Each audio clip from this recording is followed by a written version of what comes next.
Rated RP to M. Rating pending to mature 17 plus. ESRB, ESRB.org. Rated E for everyone. Special Olympics gaming for inclusion. Together with Microsoft. The screen splits into 3 parts with cars on either side of a football player. 3 tournaments. Forza Motorsport 7. Cars race around a track. EA Sports Madden NFL 22. A football player makes a leaping catch. Rocket League. A car swerves in front of a goal. Celebrity Showcase with winners. A race car bumps an opponent off the road. A running back jukes. A car flies into the air and hits a soccer ball. Special Olympics gaming for inclusion. Together with Microsoft. The Xbox logo. Greetings, everyone, and welcome back. We're here at the Redmond studio, the Microsoft campus. As usual, we are the Xbox Stream Team on the channel here, twitch.tv/Xbox, and we're here for an amazing event today, something that we have a lot of games that we're working on with this, but it's the Special Olympics Gaming for Inclusion event. Rocket League, Forza, and of course, Madden are the 3 games we're working on. So amazing to be here and to do this. I'm Axel Toss, joined by Mr. Joshua Gray. How are you doing, good sir? Doing great. You know, another great day for some video game competition. We had a lot of fun with previous engagement that we had with Rocket League, seeing a lot of great plays, a lot of great players that signed up. So I'm excited to see some great Forza races today, and different type of format with racing, laps, times. It's a different landscape compared to head-to-head when it comes to trying to score a goal, let's say. But I really look forward to see these cars in action, these players in action, and to see these beautiful courses in action too. Yeah, it's a beautiful game, ton of fun.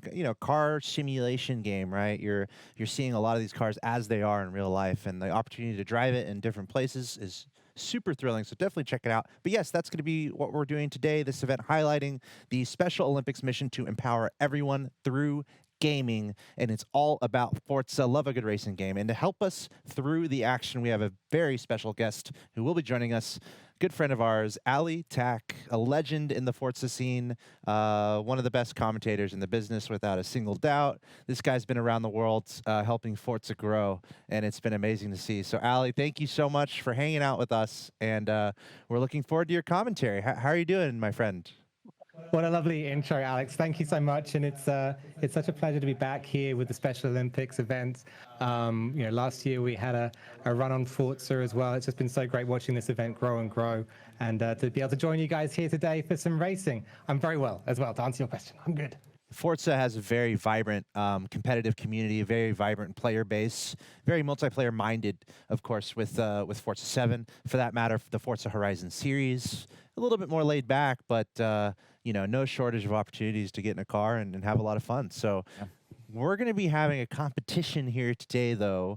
This is the Special Olympics Gaming for Inclusion event, so we've got to have some Olympic-style competition. We're going to have players competing in Forza 7, and they're going to be running some races, so it makes a lot of sense. So let's go ahead and get into our graphic here for the tournament, our tournament format here. We've got 32 players involved. We're splitting into 2 groups of 16 players each. We're going to have 4 races per group. So we've got a few different cars that we're using. We're going across a variety of tracks. And of course, you're going to recognize these tracks because they exist in real life, which is pretty cool. And the 2 winners here will be advancing to the Celebrity Showcase on September 18th. That's going to be a ton of fun, featuring all our games and some celebrities. And of course, we have some more nuanced match settings here, stock tuning, no upgrades, and times will be used as tiebreakers. That's the nice thing about racing games. There's not a lot of ambiguity. You're going to know who's going to cross that finish line because it's the beauty of racing against time. Someone has to cross the line first. 2 Forza Motorsport 7 winners will receive car racing suite passes, including a meet and greet with a Toyota professional driver and travel expenses. Those 2 packages value up to $7,500. So definitely some fun events and fun prizes on the line. That's pretty awesome. But from there, we will select the top players who will join us along the celebrities, so we'll have a full race lobby. And today, we're going to broadcast each group separately, so everyone gets their time on the broadcast. Let's recap those match settings real quick. 8 different tracks split between the 2 groups, 4 races per group, 2 different cars used per group, and the point system for race placement. First place is 20 points, second place 18 points, third place 16 points, etc. And we'll get those points tallied up and displayed on the screen after the races, but you can follow along as well from home. And we look forward to seeing everybody cheering on these different players that have signed up for the tournament. And let's take a look at the participants who we got joining us today for our Special Olympics Gaming for Inclusion event. Pool A, we got Spencer Franson, Dustin Maraglia, Stephen Michaels. Pool B, Anna Trow, Wesley Garber. Pool C, Jennifer Griegel, Joe Grooms, Chris Santacroce, and Pool D, Sean Lucas, Liam Mullen. So thank you again to everybody for signing up, and best of luck on the tracks today. Yes, and that brings us to our race schedule. This is a ton of fun, and this is where we're going to bring Allie in to give us some intel here. Allie, we've got a 2015 Audi Sedan on Bernese Alps Club Circuit, followed by Long Beach East. Then we're going to move into 2018 Honda Civic Type R at Maple Valley Short Circuit and Dubai Mountain Circuit. What are you thinking when you see that list? Fascinating, right? So we're starting off in the four-wheel drive, front-engined Audi S3. A couple of different tracks there. Bernese Alps is going to test cornering. Long Beach is going to test acceleration. All-wheel drive, all about acceleration. So expect a little bit of skidding in the first race. Later on, we're going to go to the Honda Civic Type R, much more of a race car. Design, lots of grills on it, lots of air intakes you'll see, a few of them just for posing, but that doesn't matter. We won't rub it in here. First of all, to Maple Valley and then to the Dubai Mountain Circuit. Maple Valley has 6 turns around its 1.87 miles. Dubai has 16 turns around its circuit. It's very twisty, very difficult to stay on the road there. Have you ever checked out that Dubai Mountain course IRL? Allie, we know you travel. No, you have not yet. Not there yet. I'd love to. The Jebel Hafit mountain pass. I can barely even say it, let alone visit it. Amazing. Well, 60 corners it has in real life. It's meant to be. Have you been? Is it incredible? I haven't. We might have to research that though. It's on the list. It's on the list. Just for the betterment of just to. Is there a school trip on the cards here? Right? we need to get that extra context, right? Don't worry. We'll work on that, guys, on our end. Yeah, but you know what it smells like when you're there. That's how you really know how to hug those turns, man. It's all about the smell. Next level broadcasting here. Don't even worry about it, guys. But that brings us to our next group of players. First, we're going to watch Group A, and we're going to see those races. Then we're going to move into Group B, and here they are. Pool A, Colton Rice, Mike Pribeck, Christopher Davidson. Pool B, Julius Levesque, Austin Henry, J.J. Slayton. Pool C, Scott Chirac, Bill Carraher, and Thomas Stipe. Pool D, Dustin Wessels, and Nick Bessat. Thank you guys. Thank you guys for tuning in, or thank you guys for playing. It's awesome to have all of these participants here. Can't wait to see you guys on the racetrack. And Allie, here's what we're looking at for Group B. Slightly different track and vehicle layout. You got the Porsche 911 2019 GT3 RS at Indianapolis Motor Speedway Grand Prix Circuit, followed by Road America Full Circuit, and then we're moving into the 2017 Toyota number 18 Joe Gibbs Racing M&M's Camry at Watkins Glen Full Circuit and Sebring International Raceway Full Circuit. What are you thinking about that, Allie? Yeah, 2 things to notice here. One of them is the cars jumping up in power. We're talking lots and lots of horsepower. Suddenly 500 for the Porsche, 700 for the Toyota. The Porsche is maybe a little bit more intelligent with the power. It's been designed to be a bit more of a scalpel. The Toyota, much more of a sledgehammer in the way that it puts it down. 5.8 liters of a V8 in that thing. We're going to be going to a lot more racetracks though. So we've got a lot of power. We've got some road to put it on. Everything gets wider. Indianapolis is a huge oval. We're doing the infield as well as up on the banking. And as we run through there, Road America, Watkins, Sebring, huge official endurance racing tracks, places that you can expect to see overtaking and expect to see some really classy driving. Yeah, it's awesome just the variety each circuit provides. I mean, that is something that goes back in, if I may, traditional racing, right? That's just an integral part of the sport. And it's really cool to see the creativity everywhere. And at this point, we have legendary tracks that exist, like the 24-hour Le Mans, right? Like that's just one of those classic places. You've got, I think it's Nürburgring, where it's just the Nürburgring, right? Which is just this massive track that's absolutely insane. I think it uses parts of like what's typically used as a highway road. They convert it, right? I think I'm remembering this right. And yeah, no, you're completely right. Yeah, sweet. It's incredible. And it's cracked. It goes through a forest. Yeah. But one of them we're going to here at Sebring, the final track we're going to go to, built on top of a World War II army base out in Florida. The place they never replaced the concrete on the track surface. So the cracks there are so deep, so thick, that often car suspension will just shatter when it goes over it. Race cars just dissolve. It's like sandpaper that they're running on. Yeah. It's an amazing track, and yeah, it's going to be a great place to watch some racing. I think really dynamic. That's amazing. They've run endurance racing there since 1950 as well. So the heritage at Sebring is. Will match any track in Europe. I love it, and we'll have to dive into more of these factoids when we check out each of these tracks. I will say one track I have gone to, and I think you were there, Ali. I know Race Boy was. I don't know if Race Boy's hanging out, but Circuit of the Americas in Austin. There was a Forza event there once upon a time, which was really cool. So I highly recommend anyone, and that's what's cool about Forza. We get to kind of experience this and then get a nice. I mean, the game really does a good job of kind of showing you the architecture, you know, the specific cars you're using on each track. So this is a great way to, you know, kind of get a first look.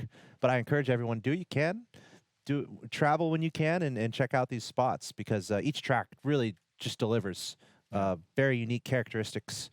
One day in the future. And what's fun is you can tell your friends, hey, I've been there. Just like we get to do in other games where they actually capture real places, like, oh, I've been there. And if you're super cool, like I think Race Boy mentioned it. I don't know, Ali, if you actually get in the car and drive, but you know, that's next level, right? You're playing in Forza, and then just go hop in the car and take it for a spin if you're if you're one of the cool kids. Yeah, if you're one of the cool kids. What a dream that would be. What a dream that would be. We'll be going at some point here to Maple Valley. Yes. Which is one of the Forza original circuits. Yeah, so that one doesn't have a real life equivalent. Although I've seen signs to Maple Valley driving out of Seattle Airport. So maybe you guys aren't too far away from it. I'm not sure. We might have to investigate that. Yeah. I think we are starting at.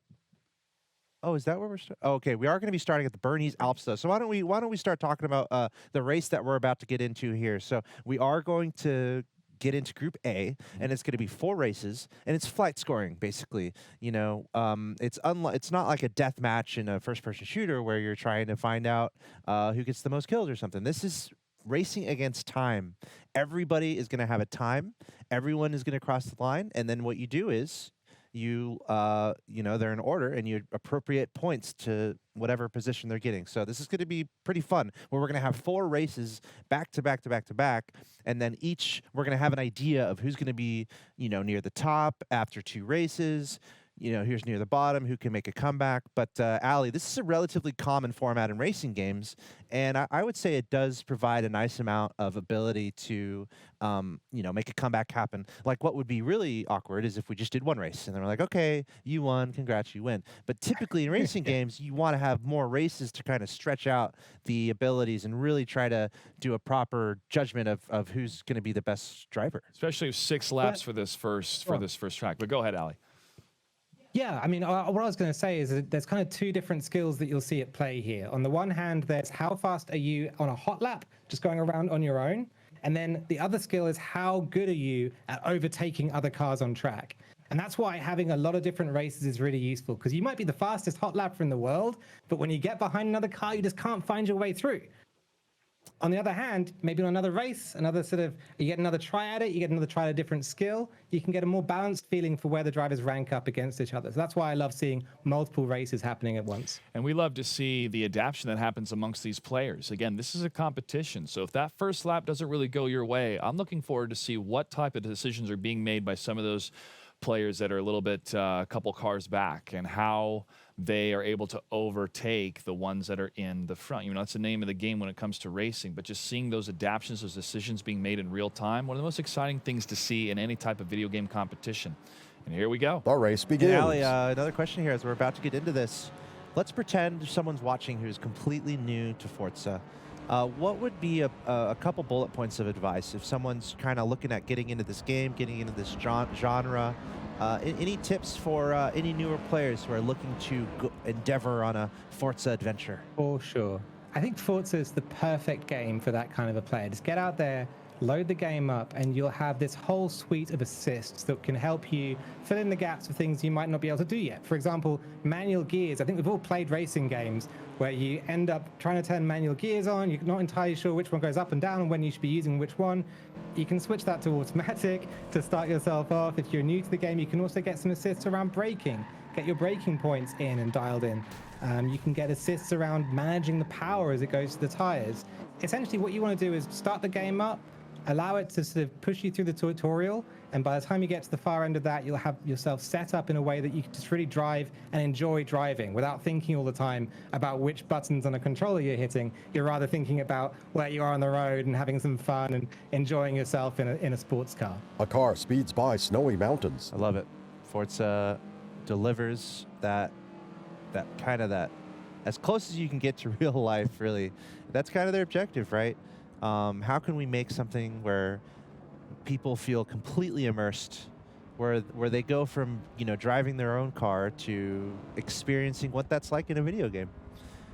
So yeah, Cool, that's cool. I think a great approach is kind of sit back, relax, and just enjoy the experience of driving a car and not being in danger. Not being in danger, indeed. And speaking of danger, that is one scuffed up car that we're seeing. Had a peel out in a donut. I think they were either sending a message or unfortunately lost control. But that can happen, especially on these quick turns.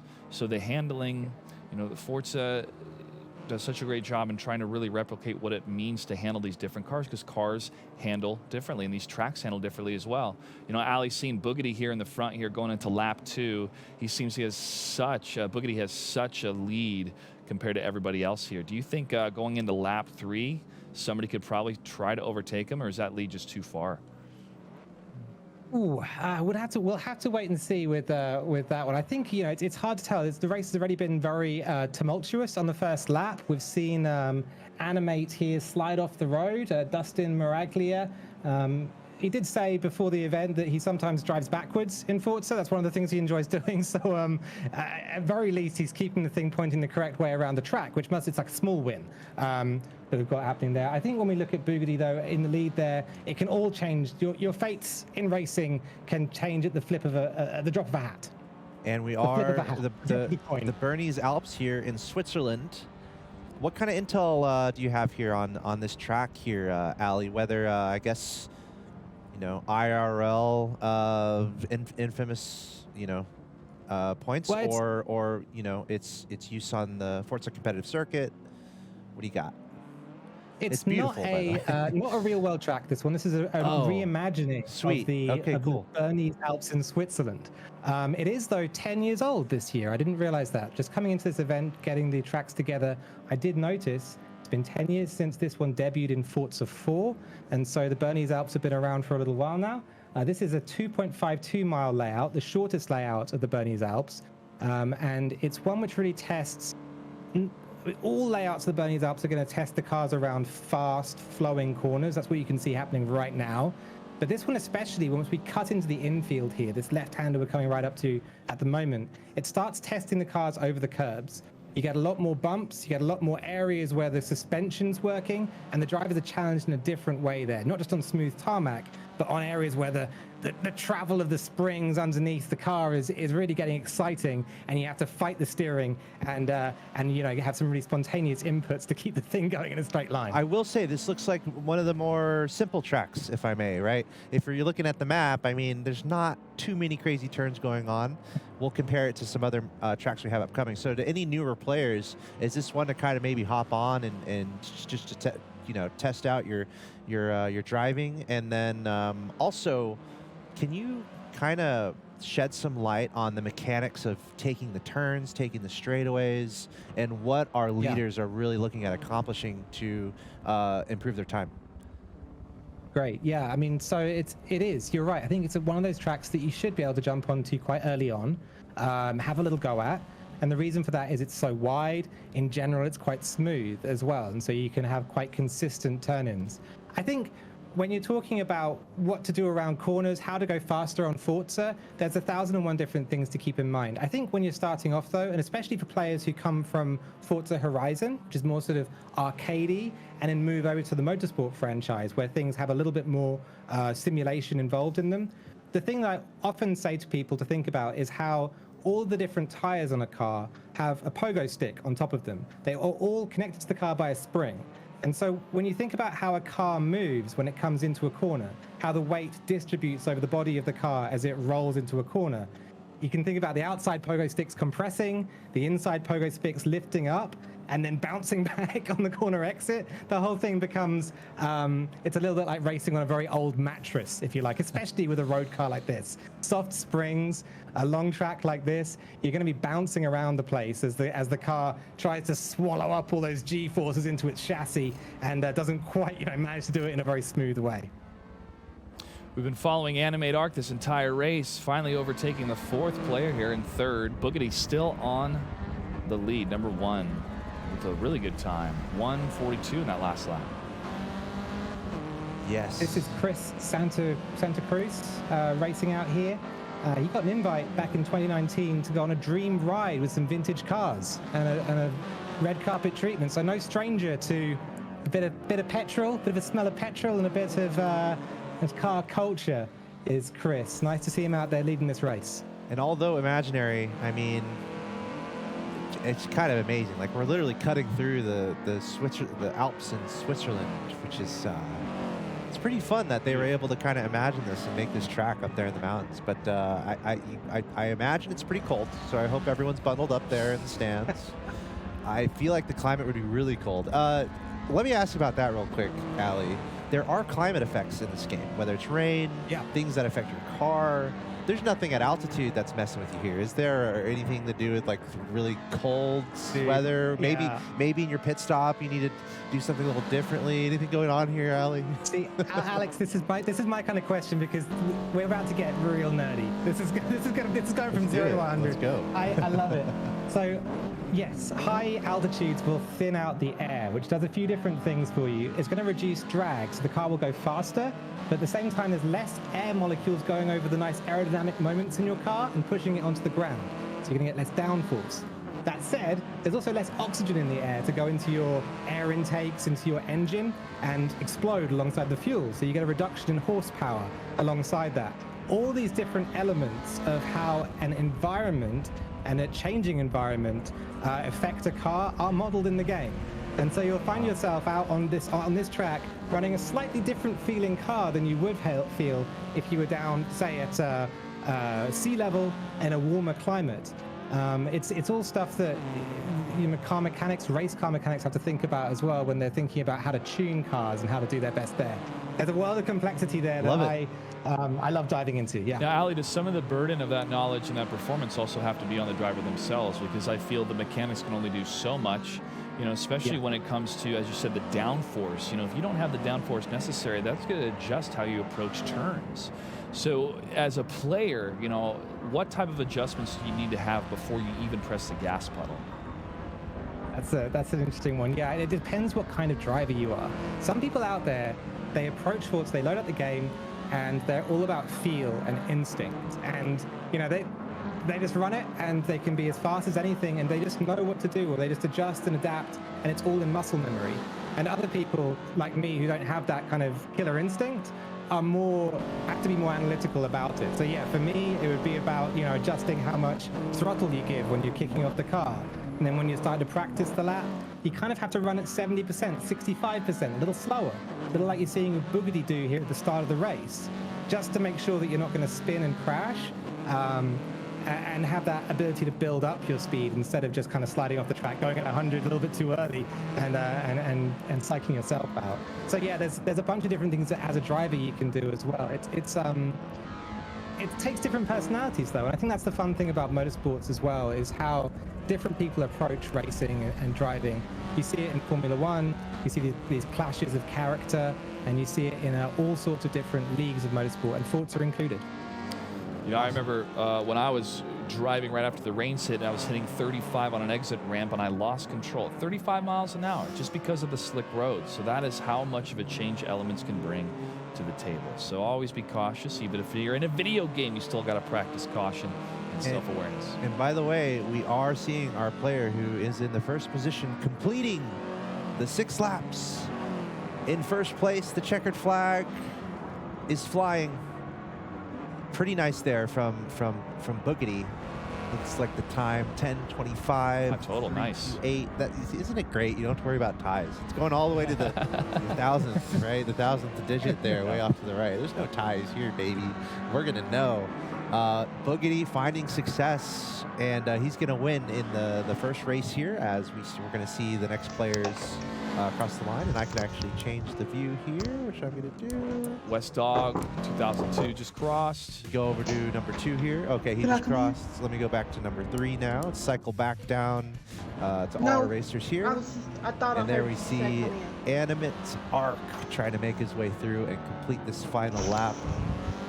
So what? That's a good result from Animate Arc. We saw him at the start struggling, going a little slower and spinning a few times. Came all the way back to 3rd. I love it. Great recovery drive there from Animate Arc. And those points matter. Those points will matter because there's multiple races that these players have. 4 races each. So maybe you can't make it. Let's say you couldn't make it to the top 4 in one of these races. Don't give up. Anything can happen in the next race. Yeah, I feel like I really like this track. If I'm trying to maybe improve as a Forza driver, maybe this is one I just grind. In Forza, you can just pick a track, and as far as I know, you can just do as many laps as you want until your power goes out or something. Yeah. Or until you fall asleep. I feel like this is one of those tracks. Maybe I want to do that. What do you think about that, Ali? And I say that because it doesn't seem like a huge burden to get around this track, but it seems like there's enough little technical turns where you can maybe increase your skill a bit. Yeah. I always say it, the more you go around the track, the faster you could think you can go. I'll start off on a leaderboard and I'll be 10 seconds off of the pole time. And then I'll think, I can't possibly go any faster.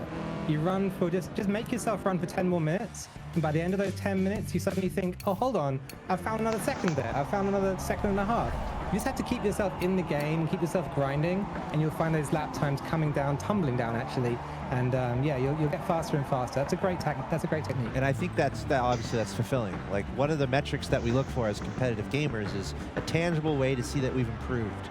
Guess what? There's really no better way to judge that than a racing game, because you're literally improving your time by a half a second, by a second, by 2 seconds, and that feels great, right? Just the ability to race and then actively practice. And then you're seeing yourself improve because your time is improving. And that track's not changing. That was some good racing. I hope not. And I love how that's replicated to, in the video game space for us with Forza, but also, in real world go-karts. I remember a place in Burbank that was close to where we used to work, but they would have the times and you would be judged based off of your previous time, what lap was your best. And there was so much that I learned in such a small amount of time of like, wow.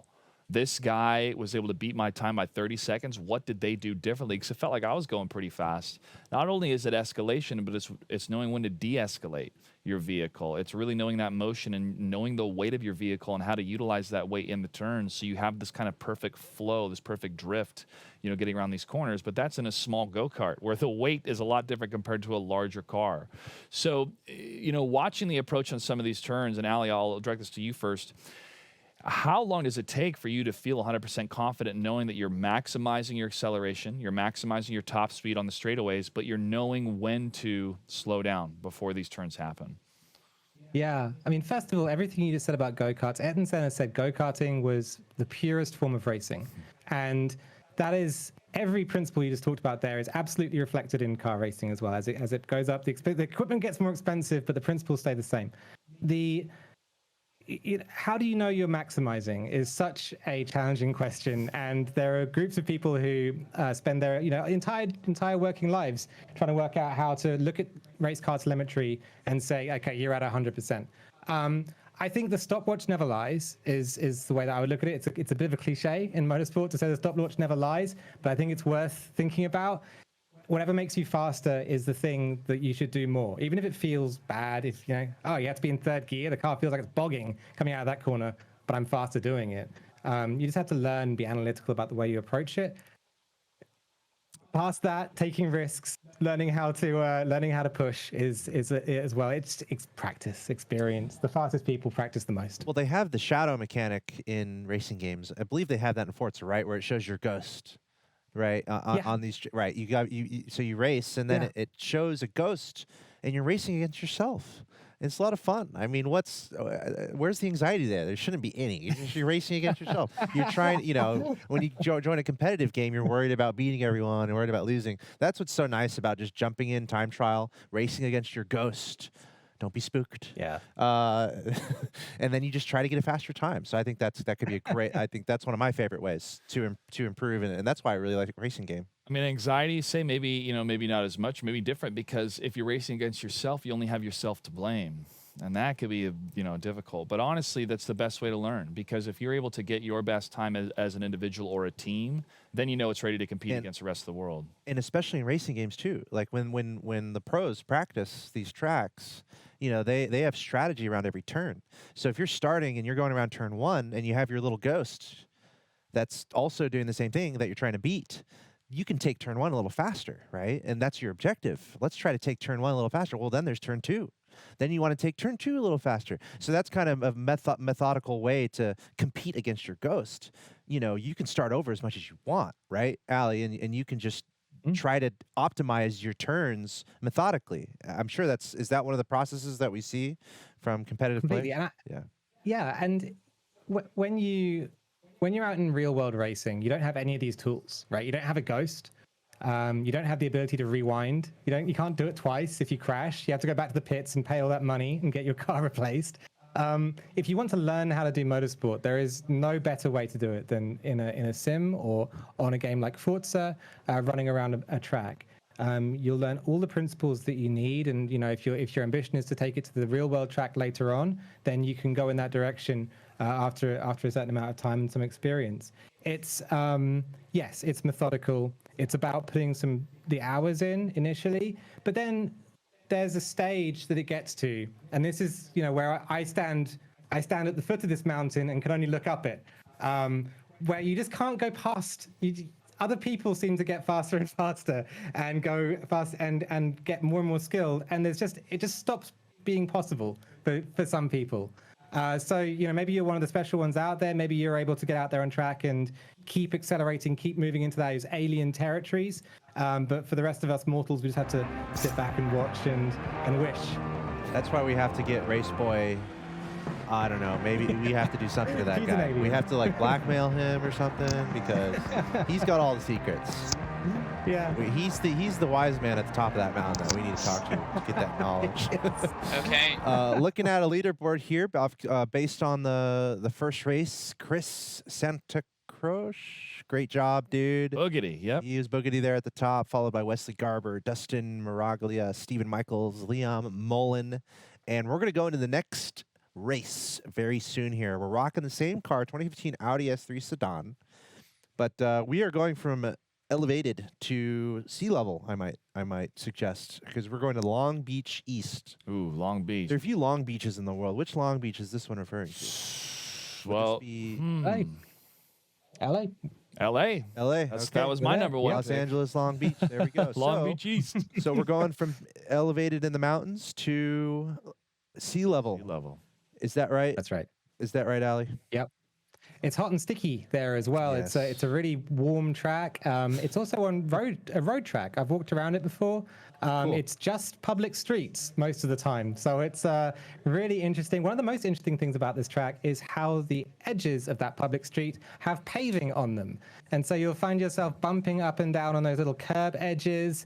You'll be hitting potholes. It's a very, very risky place to drive quickly. It's going to be very exciting. Same car, though, the Audi S3 sedan. So it has got that soft suspension to absorb a little bit of those bumps. Although I don't think there's any car in the world that you'd want to be running up and down pavement on in that way. So we think mostly flat track, maybe more elevation gain in the previous track. I will say there's no more polar opposite choice we could have done.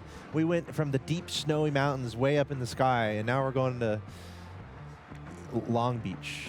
We're going to Long Beach. Long Beach it is, yeah. From the mountains to the beach, Joshua Gray. Mountains to the beach. I think about how salt affects not just the air, but how salt can affect your vehicle. Oh. And I think about, well, it's over time, right? But each of these mechanics and teams have to create strategies to make sure the salt doesn't disrupt, the vehicle before the race, especially after it's in storage, but during the race. So are there any other particular strategies or precautions that some of these drivers and teams take in order to avoid any salt damage with the car being so close to the sea? Wow, I've never thought about that. I've heard about it at Road Atlanta, which we won't visit today, but there's a lot of clay around that track. So you'll see a lot of red clay dust around the place, and I think the engineers have to deal with that. I think here at Long Beach, I've never heard of it, but I would be surprised if it doesn't make a difference. The race begins. You're thinking like I'm thinking, Joshua. I like it. All these nuances that you got to know about. Here we are. I mean, I kind of wonder what the drivers are wearing. You know, you're in the mountains and you're cold. You're probably bundled up a little bit. But here's LA. It's hot. Maybe you get a little bit of ocean breeze, but thankfully you don't have any metrics like that in Forza to deal with. The climate, dealing with dehydrations, you know, other elemental comfort things. You have to wear some sunglasses if you're driving in LA. There you go. I think that's obligatory. I love it. You have to do that. It is a very different place to be driving than the Bernese Alps. You're absolutely right. I think one of the most stark differences in terms of the track here is that this one, city blocks are the kind of corners that you'll see. So it's all right angles, very sort of sharp. Look at You're this going to see sharp a few turn up drivers here, certainly in the dude. back flying Look at off. this thing. Wes Dog's about to go through this very tight right-hander. It's A very car slow. hits a wall. And they- Oh. oh, see that's me. I'm going straight into the wall. Oh, it's such a Oh, turn. boogity! What's Oh, the technical term again? I can't quite remember it. What- hairpin. Yeah, hairpin. Is it hairpin? I thought there Hairpin was. turn. I'm thinking of another word though. I just can't quite recall it right now. I don't know. But yeah, it's a big difference between the last track and this one. The last track is all about these long, flowing corners, and here it's slow, sharp turns where you have to stop the car, stand it up, and get those. You know, it's all-wheel drive this car, so you can get all four wheels accelerating on the way out the corner. Another relatively tricky turn here in the bottom left of Long Beach, and we have a pass. That's Boogity going straight past West Dog, taking that turn a little bit better. They're going across. I guess this would be turn 2 here. Relatively easy 90-degree angle though. West Dog into the tires. Got to turn around real quick, but Boogity taking advantage. He's going to be screaming along this fairway, or along the straightaway. And this is where you want to pick up the most speed, right? And I mean, in Forza, you got to identify, okay, where are my long straightaways where I can build up my speed? Yeah. Oh, you can't go full speed through the corner though, so you got to slow down. So it's all about managing those levels. Would you say that that's the straightaway there at the top where you're trying to get that max speed? Completely, and it's one of the things you'll learn as a racing driver is it's very easy to do overtakes on a straight compared to on a corner. So if you want to be smart when you're choosing a car for a race, if you're in different cars, choose one with more speed so you can just drive past people in the easy bit rather than having to be too classy around the corners. Speaking of classy around the corners though, Boogity, race 1 winner, is looking very, very solid here indeed. Wes Dog did close down for a second place finish, I think, at Bernese Alps in race 1, but there's a little bit of a gap there, 14 seconds now between the leader and second place, so that'll be quite a thing to close up over the coming 6 laps. I will say, some drivers are having trouble with this hairpin turn, and we got to ask you, Ali. Another car slams into a wall. It's kind of fun though, because I would not be doing well on this turn. So Ali, can you give us some bullet points here? How do you and actually we're about to see our leader Boogity go towards this hairpin turn as well. What would be kind of some bullet points here to manage this ridiculous turn? It's a super tight turn. Obviously, you're trying to go as fast as possible, but you got to slow down. So what kind of tips would you give? Let's see how Boogity does here. Ooh, nicely done from Nice. Boogity. Good slowing. Got the car rotated. Oh, you have to slow I think down? there's a few things you can't see here that you will see if you're driving in the game. And that one of them that's really important is the racing line. So painted on the track is this red and green line that will tell you when to be on the brakes and when to be on the throttle and kind of give you a feeling for what speed you should be going at. Wow, as he gets through a few cars there at the back of the straight. That's one thing that's going to be really important for drivers out there, especially if you're new to the game, you're looking at a corner like that and feeling a bit intimidated by it. That's going to help you out a lot. Follow the line, first of all, and then start pushing the line, start working out how to go a little faster. The pro drivers in Forza might use the handbrake through that turn, so might use the e-brake, and just give it a little tap, get the rear rotating, get the car skidding a little bit, and then get back on the power. That's some risky stuff, though. It's really, and it's a very challenging technique to get right. Maybe Boogity can do it, but a few of the drivers I think are going to struggle. So you think the handbrake? So let's say you're taking that turn, Mr. Ali Tack. You're in your nice car. You care about it. You don't want your insurance rates to go up.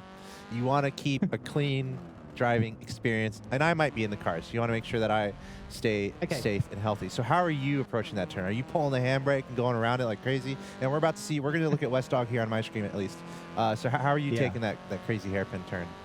I think for me, it's all about consistency in a race like this. Just find a way to get through it that isn't going to be threatening your car into those barriers every race. It's faster to go slowly through the corner than it is to go fast and hit a bumper. So in general, find a way to go a little slower, keep that consistency. Wes Dog, beautiful there. Look at that apexing, really nailing it now that we're into lap 5 of this race, getting that experience down. And that's what you see in great drivers as well, is that just ability to take the mistakes you made on lap 1, lap 2, and just solve them and get past it. It's that problem solving in the moment that I love in these kinds of drivers. Fabulous. And the experimentation as well, as you had mentioned, you know, if I'm slowing down too early and I'm seeing that my other, competitors are accelerating faster than I am, or I'm crashing, I have to decide where I'm going to start slowing down, where I'm going to press that brake, where I'm going to pull on the e-brake briefly. And if you're driving in my car, we're e-braking it every time. I mean, that's where you feel the exhilaration. They're your premiums. We saw a nice navigation of that turn once again by Boogity. I'm coming over here. This corner's giving a lot of our players trouble. Animal Arc, not too bad there. He just did a little tap to the wall, but then he was able to get right back onto the road very quickly. What about that, Ali? What's the best way to like just recover? Like if I'm running into walls or I'm having a little bit of trouble there, what's the best way to kind of just keep as much order as I can while getting around this track? The car will sort itself out in Forza. It's going to be fine. So it's what it gets down to for me so often is just having that ability that racing driver's ability to just keep looking down the road, keep looking forwards, and not think backwards about what's happened. I'll make a mistake and I'll end up getting too much in my own head about it and make more mistakes. But great drivers out there and the guys here are just showing how to do that. They just keep looking forward and they keep pushing the limits. They keep driving as fast as they can. And, it's about keeping your opportunities open for later in the race as well. Anything can happen in racing. You can find yourself on the final lap with the leaders crashing and you just carving your way through. So as long as you keep your head in the game, as long as you keep knocking in your lap times, you're going to find your way up that field eventually. It's just got to happen for you. Cars speed by palm trees. All right, and right now we are through 7 laps out of 9. I'm looking at Boogity right now. The leader is going around turn 1 here, pretty smooth. I kind of want to see how he tackles this turn in this straightaway because it's fun. One of the keys here, Ali, is obviously, you're slowing down a little going through that turn. But one of the most important things is when you're going full throttle. You want to go full pedal to the metal all the time because you want your car to go faster. You want your time to improve. So how important is that when you're on the last turn going into a straightaway, kind of managing when you're going full throttle once you're around that turn? It's such a great feeling going full throttle, especially in a car like this. All-wheel drive. It's got over 300 horsepower. It's going to give you that feeling of just like such a rush as you get going. It's going to sound great as well. And so a lot of the limiting, a lot of the holding back just comes from like that feeling of, I want to be doing this. I don't want to get on the brakes. That sucks. Let me keep accelerating. Let me keep going. And you have to always be reining yourself in a sense, in racing driving and saying, all right, actually it might not be the best feeling, the best thing right now to be on the throttle. I'm going to end up in the barrier over there. It's just that that discipline, that you see in really strong drivers. Yeah. Love the way this car sounds, though. It's such a cracking engine. It's an inline 4 with a turbocharger, 2 liters of displacement, and it really does the business. We're going to see the same engine layout in the next car that we see after this race, the Honda Civic Type R, and it's completely different in characteristic. It's a completely different engine in a lot of ways, but Audi really make this thing into a smooth and kind of very classic, powerful engine. It's got such a great sort of power application to it. There's no surprises and just feels and sounds great. And this is what I was wondering. I didn't know if this would happen. We have a player going backwards. Okay, he turned around. I will say something in these races, you cannot collide, it seems, with other players. There are ghosts. That's why I was freaking out a little earlier. We almost had a huge traffic jam, but I'm like, no, wait a second, you can't run into them. There were 3 drivers in the middle of the road, and Boogity was going straight toward them, so I got scared. But you can't hit other players. So I guess one tactic would be you can drive backwards and try to mess with everyone. That's something maybe I would do. Sorry. You can't do that here, right, Ali? Everyone's a ghost. Yeah, that's exactly. Everyone's a ghost. Everyone's ghost in this race. I think in the next lobby that we do, we will see some car-to-car contact. Later on in the racing, we'll see a little bit of that. But for this first one, it's just ghosted. Boogedy here on his last lap it hasn't mattered. Led from the lead and hasn't really been challenged. So fantastic driving once again from Chris Santa Cruz, who's just done a great job. Destiny 2, he says, is his favorite game. Good choice, but maybe he's got a new favorite incoming here. Pretty good at Forza. Tough to have it not be your favorite if you're this good at it, I would say. And not without adversity. He was not winning in the first lap. West Dog was actually in front. So Boogedy had to kind of bring it back a little bit. And that's what's fun. I mean, I feel like it's easy to improve as the laps go on. Naturally, you're getting more experience as you race. So I think we're seeing a bit of that too. These drivers getting faster and faster. But there we are, Boogedy crossing the line in first place once again. Not without a little challenge from West Dog, though. West Dog was flirting with that first position. We'll go back to him. He's on the straightaway at the top. We have other drivers trying to get around these corners. I think that's kind of fun. You know, playing with your friends and just having a ton of fun is definitely a great way to approach this game. I feel like this could be a party game. I'm sorry. If I'm having a party, dude, and I'm inviting 20 people over, trust me, guys, I have big, awesome parties. Game and then I'm pulling up Forza, and I'm like, all right, guys, good luck. And I think that sounds, I'm sure you've done that, Ali. I bet that would be a lot of fun.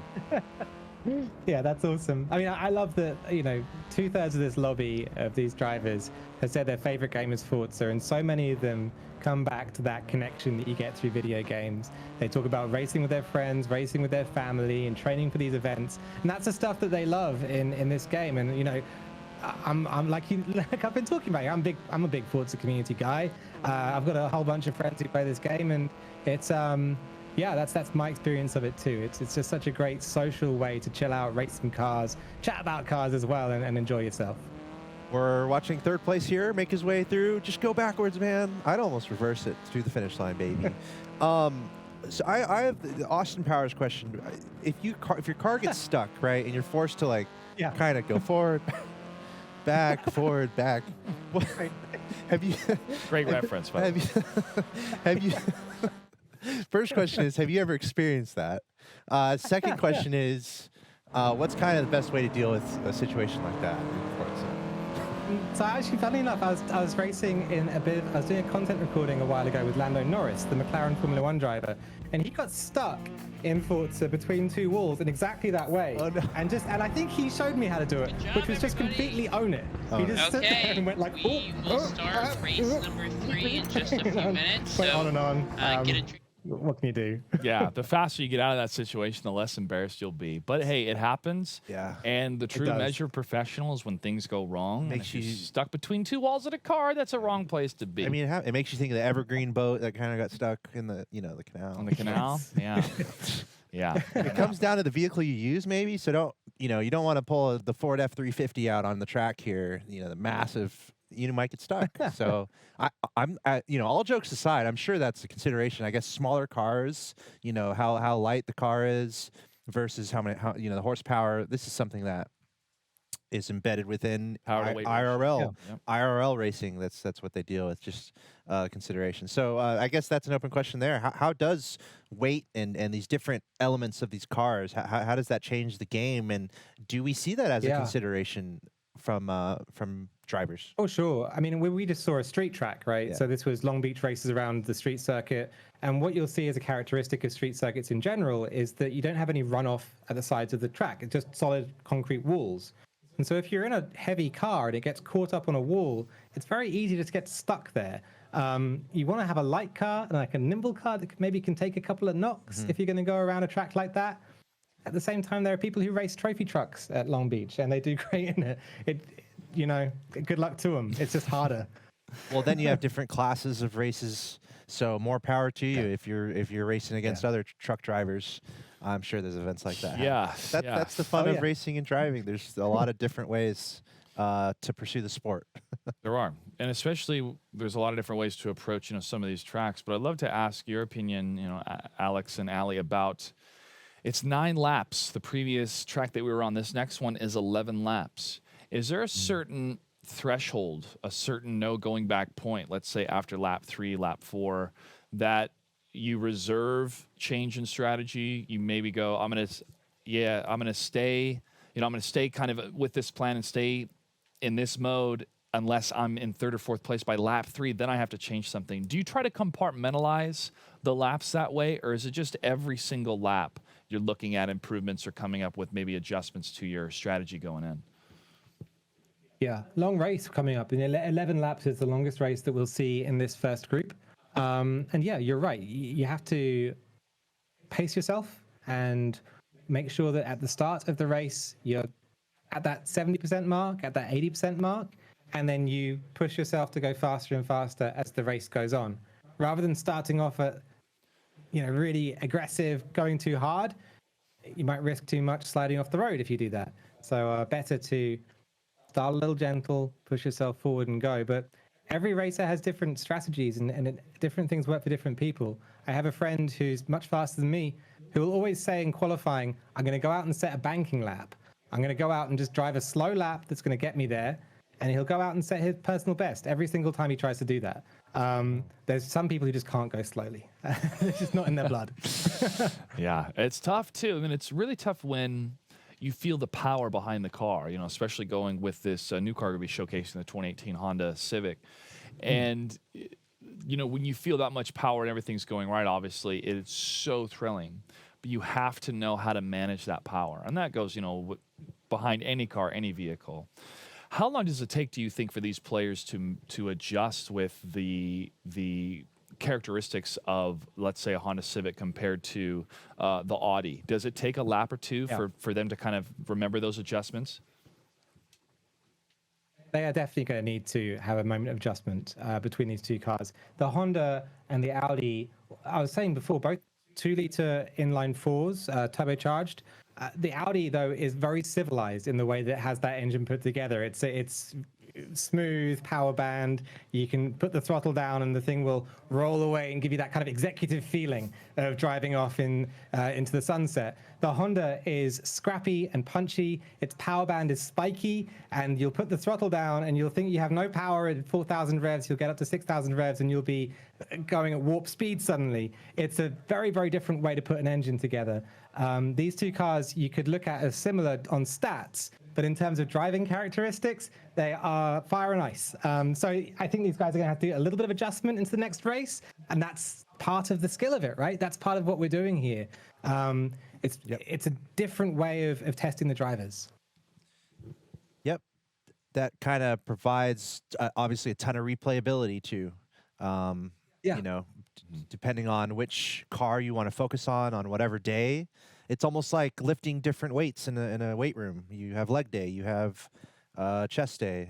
Not that I work out at all, but leg day for me. That's what happens. Yeah, leg day again. Is that a decent comparison where you have these different cars that require like slightly different approaches?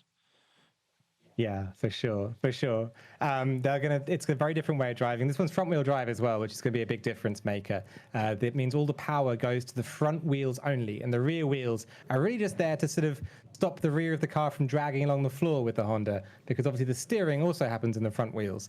So there's a lot of strain happening in the front half of the car, not much happening in the rear half of the car, and it takes a different way of driving than with all-wheel drive. Now, how does that affect? Maple Valley short as well. Go on, sorry. How does that affect like drifting? Whoever decides to do that, maybe that's a higher level thing, but front wheel versus four wheel. Well, so drifting a front-wheel drive car, you can do it by putting the car into reverse. That's one way of doing it. Or you have to put little T-trays underneath the rear tires and then drive around with some T-trays skidding around under there. Those are the two techniques. You can't drift it though, because there's no power at the rear. Right. The next race starts. It begs the question, though, what's the best way to navigate any tight turns? We're looking at Maple Valley Raceway. And we're seeing our leader, actually Mole Man, getting careened off to the side. Let me see if I can switch over to who's in first place. It's actually West Dog who's going to be leading the charge here. And that first turn, I have a feeling, is going to be very important. Or not first turn, but it's almost the tightest turn that we're seeing, I believe, on this track. That might be the third turn there. But this seems relatively simple here. It seems like our shortest track of the day. Maybe that makes sense because we're doing 11 laps. But not too many crazy technical turns on this one. Yeah, you can see that in the mini map on the bottom left there on the spectate HUD. quite a simple layout for this track, and it like makes for a very sort of finesse way of driving. You have to be the most perfect around there. Boogity with that first lap crash, we've seen our leader, the person who's won the first 2 races, slide off, and now Wesdog up in the lead. That battle is closing up though as we jump on board here with Boogity on the top left of your screens. I'm going to be very, very interested to see how this cooks out as the hunt begins. Well, everyone's going for the #1 spot to be able to play in that celebrity showcase. And right now, Boogity has that spot. Boogity has won the first 2 races. But guess who's in second? Well, it's Westdog. And Westdog is winning this race right now just in front of Boogity. That's what we're watching right now. I love it. These 2 drivers here at this point battling for first. I think at this point through the competition, it's up to these 2 who's going to win, Westdog or Boogity. And we have quite the fight here, Ali. And this is where we can get into some technicals on the competitive side. Like, what are you kind of thinking here? A car bumps another car's rear. Colliding. There's no ghosts here, Ali. Everything's changing. This is crazy. So can you kind of talk through the nuances of being in such a close race? Ooh, overtake. Trying to make a pass as we see Boogity do just that. That's amazing. It's so difficult to race this close together, and it's so impressive how these guys are doing it. A car sideswipes an opponent as it rounds a turn. Again, these 2 are going to go and go for a while. You can tell Wesdog wants this. Yes, another pass on the inside. They just basically swap positions. So how do you manage this, Ali? What's kind of the way to come out on top here? Do you just have to keep finding the, a tighter turn angle? Is that always what you're looking for? It's chess now. They're playing chess against each other. If Boogity positions his car on the right-hand side, chess with a few bumps. Boogity goes off-road. If Boogity positions his car on the right-hand side, Wes has to think about where to position his car in order to stop Boogity from getting through and getting past. There's only so many different places you can put your car on the track and still have an optimal line. You can still go fast as possible around the racing circuit. And so you can cover off another car by just putting your car a little bit in the wrong place, pushing them a little bit in a cheeky way. It can go wrong. Formula One fans from this Sunday may have noticed it go wrong a little bit for Verstappen and Hamilton. But when done right, it's just an incredible dance. Here you go, Boogity and Westdog. Westdog, he was kind of driving in the grass a little bit, and Boogity's going to take advantage. Boogity was actually pretty far back for a time there, and I'm really surprised because that's like the straightaway portion of this track. Westdog not able to keep his wheels on the road. What's the importance of that? Keeping your wheels on the road. I understand there's some rules related to it, like you're actually penalized sometimes if you're off the track. Maybe there's different settings and different competitive modes where that actually applies. Can you kind of talk about that real quick? Obviously, it's important to stay on the road because you're going to drive faster on the road. Yep. But other than that, Ali, if you don't mind, Rip up the grass. Elaborating a little. Rip up the grass. Between each race, Forza's devs go out and make the grass better again, and they have to plant the seeds. You don't want to cut corners in racing, or you don't want to extend the corners either. Those are the 2 things that people look out for in terms of people who are pushing a little bit too hard and then starting to get into a point where they need a penalty. So on the inside of an apex here on the right-hand side, if you look in the top right of your screen and watch Boogity going around the first turn, you don't want to get over the grass on the inside and cut the corner, but then you don't want to run so much speed out that you're popping over onto the left-hand side on the exit in order to maintain that speed. Don't get a lasting advantage by doing something that's naughty. And other than that, you're kind of good. You can go all 4 off the road. You can still do it, but just don't get an advantage from it. And that's the key. Isn't there a technical term, I think I've heard it before, where it's a dirty lap, let's say, if you touch a little bit of grass. Is that still a thing in Forza, or can you kind of explain that a little bit for anyone who's never heard of that? So when it comes to dirty and clean laps, that's really relevant for leaderboards in the game. So every single track has a leaderboard that will say how fast the best players have been around here. I love competing and trying to get the fastest hot lap that I can. It's one of my most, it's one of the ways of playing Forza that I most enjoy. If you do that, if you put all 4 wheels off the circuit, then your lap will be invalidated. And that's called dirtying your lap. Your lap is then dirty. All 4 wheels. So now, let's say you're just two wheels kind of teeter off. Is it still clean? Sorry, yeah. Well, to be technical, 3 wheels is the limit. So if you have 1 wheel inside the track limits, then that's too few. You have to have at least 2 wheels in the track limits at any time. and then your lap will be valid. And if you have a clean lap, so it hasn't been dirtied, then it will be valid and allowed to go to the leaderboard, and it will stand there, and you can be very proud of it and show all your friends, and see whether they can compete against it as well. Got it. I was never very good at getting the clean laps for whatever reason. It's hard. Me neither. It's not easy. I mean, I just want to go fast, and sometimes my wheels go a little I off. know. Not where I want to go. Staying on the runway or the highways up to get those points. Well, here we are, 8 laps out of 11. Boogity cruising USA, baby. He's doing just fine, way out in front. Let's see what's going on behind him. We have West Dog currently in 2nd place. Looks like he's neck and neck with the French. Let me see. Yes, actually 2nd and 3rd. We have quite the race going on for 2nd and 3rd. It's West Dog alongside Deranged Metal. They are competing right now, and Deranged Metal, his car looks like Deranged Metal. I mean, Wow. there are some marks on that one. Might have to go get that fixed up in the pit stop, but there's no time for that right now. He's trying to catch. A driver hits a wall. Don't worry, you can buff that out. Where did West Dog go? That's right. Well, weld it and grind it. It'll be fine. Oh, I see what happened. Okay, I think West Dog is actually lapping Deranged Metal. I think that because he's still holding 2nd place, even though he's a little bit behind him in the road. And this is a testament to just how well Boogity's doing here. Boogity is trying to get a lap onto our number 2 driver. Wow. So lots of good racing happening here as Boogity is trying to set himself up for success. I think with this victory, he would win all 3 so far out of 4. Now he can still get last in the 4th race, so he still has to kind of keep his wits about it. I mean, West Dog's in a real good position if Boogity does fall in the next race to maybe overtake him. But I'm also looking at 3rd, 4th, and 5th place. You know, Animate Arc was able to get 3rd in the 1st lap, but then it was Mullaman of 1. But now we have Deranged Metal. It's already upsetting that, 2nd, 3rd, 4th place finishes here. And that upset could even go into the top 3. So anything can still happen in these races. A driver slams into a wall of barrels. Deranged Metal, who said hi to one of those hay barrels. Typically around these tracks, you have receptive objects that will hopefully, cuddle your car more than destroy it, right? You got hay stick, you got maybe a mattress over there, you got tires that are softer. Is that typically the standard here, Ali? I mean, sure, we see some walls here and there, but most of the time it's pretty forgiving to accidentally careen off the track. It is forgiving. There's a fine line between being forgiving and getting an advantage from jumping off the wall. So I don't think it's possible to get an advantage from bouncing off the wall in this game, which is a really good thing. Like in bowling for me. Sorry, go ahead. Yeah, like in bowling, like having the 2 lanes up on the outside. You use the bumpers? Yeah. You don't? I use them.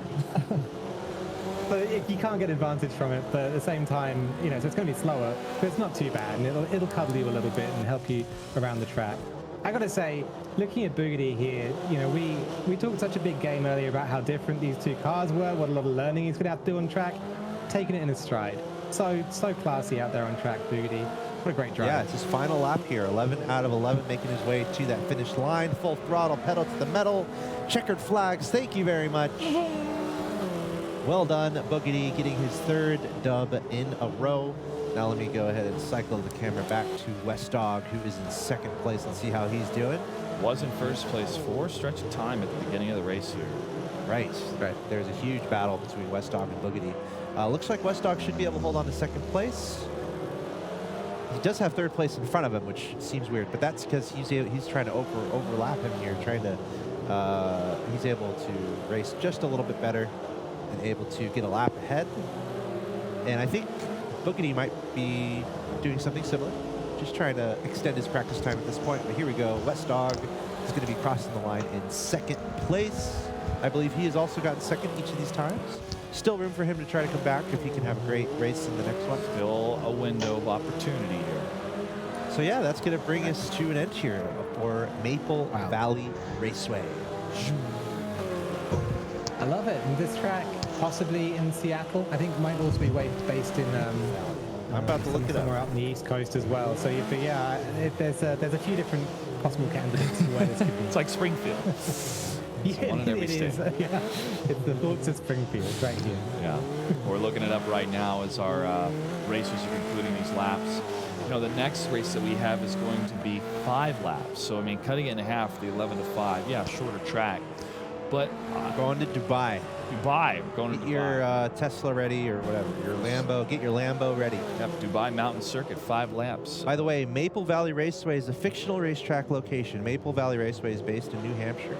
Oh, okay. Miles away. Those trees make sense in the game. I'm like, those don't look like evergreens in the Pacific Northwest, but those look like New Hampshire for sure, East Coast. New England, well done to our players here. And again, the storyline between, I say, our top 2 is either Boogity or West Dog. If West Dog is able to overtake and Boogity 2 maybe has some unfortunate scenarios that happen in the next lap, this could be a West Dog tournament. But Boogity looking so solid, amazing driving. I mean, really playing some textbook Forza here. But I'm keeping an eye out for Animate Arc. You know, Animate Arc was trying to cruise into that 3rd place in that first lap that we saw, that first race that we saw. But unfortunately, you know, Deranged Metal and the other player, Milliman 41, is just making it tough to see if anybody's going to go into that 3rd spot. Now, as we get ready for this next race, again, 5 laps, they're going to have to readjust and think, okay, it's the same car, but it's a different track. And quite some turns in this one. I'm excited to see it. I'm excited to see what the map looks like. We are going to Dubai Mountain Circuit, 5 laps. And just a reminder, anyone just tuning in, this is our Special Olympics Gaming for Inclusion event, a collaboration of Xbox, Microsoft, and the Special Olympics. It's really awesome that we're able to do this. I'm Axel Toss here, Joshua Gray. We're joined by Ali Tack, our gameplay expert for Forza. And we basically got 3 games of competition here. Rocket League, Forza, Madden. We have a celebrity showcase happening. These players are competing for some juicy prizes. Specifically, we got some car racing sweet passes that they're competing for today, but also they're competing to play in that celebrity showcase. So we're taking 1 driver from our first grouping, and right now that's looking like Boogity, doing a great job. And then we're going to take 1 racer, 1 driver from our second group. So we're about halfway through our show here for Forza. But yeah, having a great time. Always having a great time. So make sure to hit that follow button. We're live Monday through Friday, showcasing a variety of different games. And we also have special tournaments like this that occur during the week or even sometimes over the weekend. But also make sure to check out the great content for the Special Olympics over at youtube.com/Special Olympics. And to, you know, showcase these players and to see a lot of fans tune in and really root for different areas. We had a Special Olympics Illinois, Special Olympics from the Oklahoma City University cheer some of these teams on. So happy to see a lot of people showing up and encouraging these players to try to get that first place prize. And also, you know, to highlight a lot of Forza, we show a lot of Forza on our channel. And even if it's not us live, we usually will host, you know, somebody playing Forza. So if you're a Forza fan, this is the right place. You know, On that note, I mean, Ali, why don't you talk about some of the I mean, I've seen you on that Forza channel playing some Forza. Yeah. Why don't you talk about some of your more regular Forza driving content? We do loads of stuff. This is over on twitch.tv/Forza. We've got shows throughout the week for you guys featuring Forza Motorsport 7, Forza Horizon 4, a little bit of Forza Horizon 5, which has a lot of hype around. Shows there every now and again as well. And yeah, lots of cool different streamers. I do a little bit of both games. We've got John Iwana out there, Shannon McIntosh, a real world racing driver, Verena May, who is a drifter, rally car driver, just such an experienced racer. And then also every Sunday we have Eternitum, who does a Spanish language stream. So if you guys are into Forza and you want to enjoy that with some Spanish language chat, come and check out the channel on Sundays, and you can get involved with that. Lots and lots of fun stuff on twitch.tv/Forza. Que bueno. Love to hear it. Love to see it. All right, we're going to get ready for our final race for our first group, everybody. We have a second group that'll be getting ready after this one. We'll have 4 more races with them. I have a question, too, about our maybe more of our real-world drivers that you were referencing there, Ali. What's kind of the controller of choice or the setup of choice? Are we mostly how often are we seeing some car sim setups for some of these drivers? You know, I've been in racing and doing racing games for 6-7 years now, and racing rigs have come such a long way recently. It's so exciting. The latest generation of especially direct drive wheels are amazing. We have shows throughout the week with different people running different controls. Verena does have an incredible Fanatec rig. It's very, very cool. Just check out her show. It's called Hey Watch This on Fridays, and you'll be able to see exactly how to get on with a wheel and pedal. I use a controller because I do sort of esports. I have a nice McLaren orange one. Oh, wait, show that again. Let me take another look at that. Hold on. Okay, show that a little bit closer. A little bit closer to the camera. Oh, yeah, that's nice. Okay. I know as well that every Wednesday we have a show called Wheel and Pedal Wednesday, where we'll be where we run wheel and pedal with John Owana. He has an amazing rig in the John Owana garage, and so yeah, there's a few different. We go forwards and backwards. It's a game that splits the player base down the middle as well. You can have as much fun on a controller, chilling out in your front room, as you can in a dedicated interior of a race car that you might have in a spare room if you have the money and time and inclination. Well, hey, I feel like we together. have space here at the Microsoft studio. I don't know if we have money. We probably have. There's probably money out there somewhere. Right, Lennox. But maybe Put it we'll in the have to budget look. for next year. And actually, Turn 10 is probably not far from us. I'm just trying to think, how can I get a Microsoft or a driving sim? They have a couple of rigs. Don't they? They have a couple full rigs there. motion. Turn 10? Yeah, Okay, we yeah. might have- that's not too There you far go. away. We'll make it happen. And now we are in Dubai. Go. The final race for our first group. Let's see if Boogity can close it out and have a perfect score for first place today, or if Westdock can overtake him and maybe have an upset. Is this? Do we know if this is a real track, Ali? Mountain circuit here in Dubai, or is it Again, could it be fictional? inspired by a real Gotcha. road. This is inspired by what's called the Jebel Hafit mountain pass, just near Dubai in the UAE. It's a 60-corner, the real-world version, a 60-corner mountain pass that runs up and up and up this incredible set of mountains and peaks. It's named the best driving road in the world by many different people as well in magazines. Wow. So it's very cool. Here at the peak of the mountain, you can see it with the drivers approaching, is this hotel that you come around, get some fireworks, and then as you come around this long right-hander, you're going to start going downhill at this point. The roller coaster reaches its top point, and things start getting a lot faster suddenly as you go down this set of sweepers. It's very, very challenging, this little Wow. circuit. So what goes up must come down. So you're screaming down a hill at this point. And that's what Boogity's doing, trying to chase down Westdock. Westdock trying to mess with Boogity's ambitions of winning here today. Westdock needs to win, but also I think needs Boogity to not do as well as he's doing. So Boogity keeping himself in this, I'm pretty sure he has his destiny in his hands here. But yeah, they're making their way down the mountain. We're seeing a plane take off in the distance. I feel like it's probably hot. Just a guess. I would guess that it's warm. What tipped you off, Alex? Was it the desert? Yeah, well, that's what I'm thinking, really. I mean, we're in Dubai, desert climate. You know, that sun is probably hot in this area. That's just my guess here, guys. Looks quite warm, which is... Got good air conditioning probably in those Hondas, though. Keep themselves nice and cool. Well, I was thinking about it because this... I mean, I'd almost want to take a bike ride on this track, right? But then you think about how hot it is, and it's like, no, that's impossible. But you can drive a car. There's a cycle race on the real Jebel Hafit mountain pass every year. They must do it in the middle of the night then. Athletes go up and down it. Yeah, you would hope, right? Yeah. It's for me, yeah, there aren't enough leg days in the week to make that happen to me. You wonder what adjustments have to be made in the real world scenario on a hot day, the tires touching that hot asphalt. If your car is like sticking to the road more because of that, what that does to traction. I love how close these guys are. By the way, we're having a little skirmish. Now, Ali, from a competitive standpoint, I've talked to Raceboy about this a little bit. It's kind of a touchy subject with him. Physical altercations on the road, right? Little tappy taps from others. Yeah. How is that kind of seen from a competitive standpoint? You know, you want to be respectful of others, but you're also trying to win. So can you kind of talk about that a little bit in regards to, typically in these races, there's like an agreement of sorts not to really mess each other up that much, especially if you're able to hit each other. Well, motorsport isn't consistent about how it looks at that from different, there's lots of different types of motorsport. There's destruction derbies out there, and there's races with cars that are made of tiny filaments of carbon fiber that will explode if they even come within a meter of each other. The trick is to go as far as you can go within the genre of racing that you're in. You know, what we're looking at right here is sort of tin tops. They're almost like touring cars, and you can really get your elbows out with these kinds of cars. They're solid, they're strong, and they're made to have a little bit of knocking and keep running.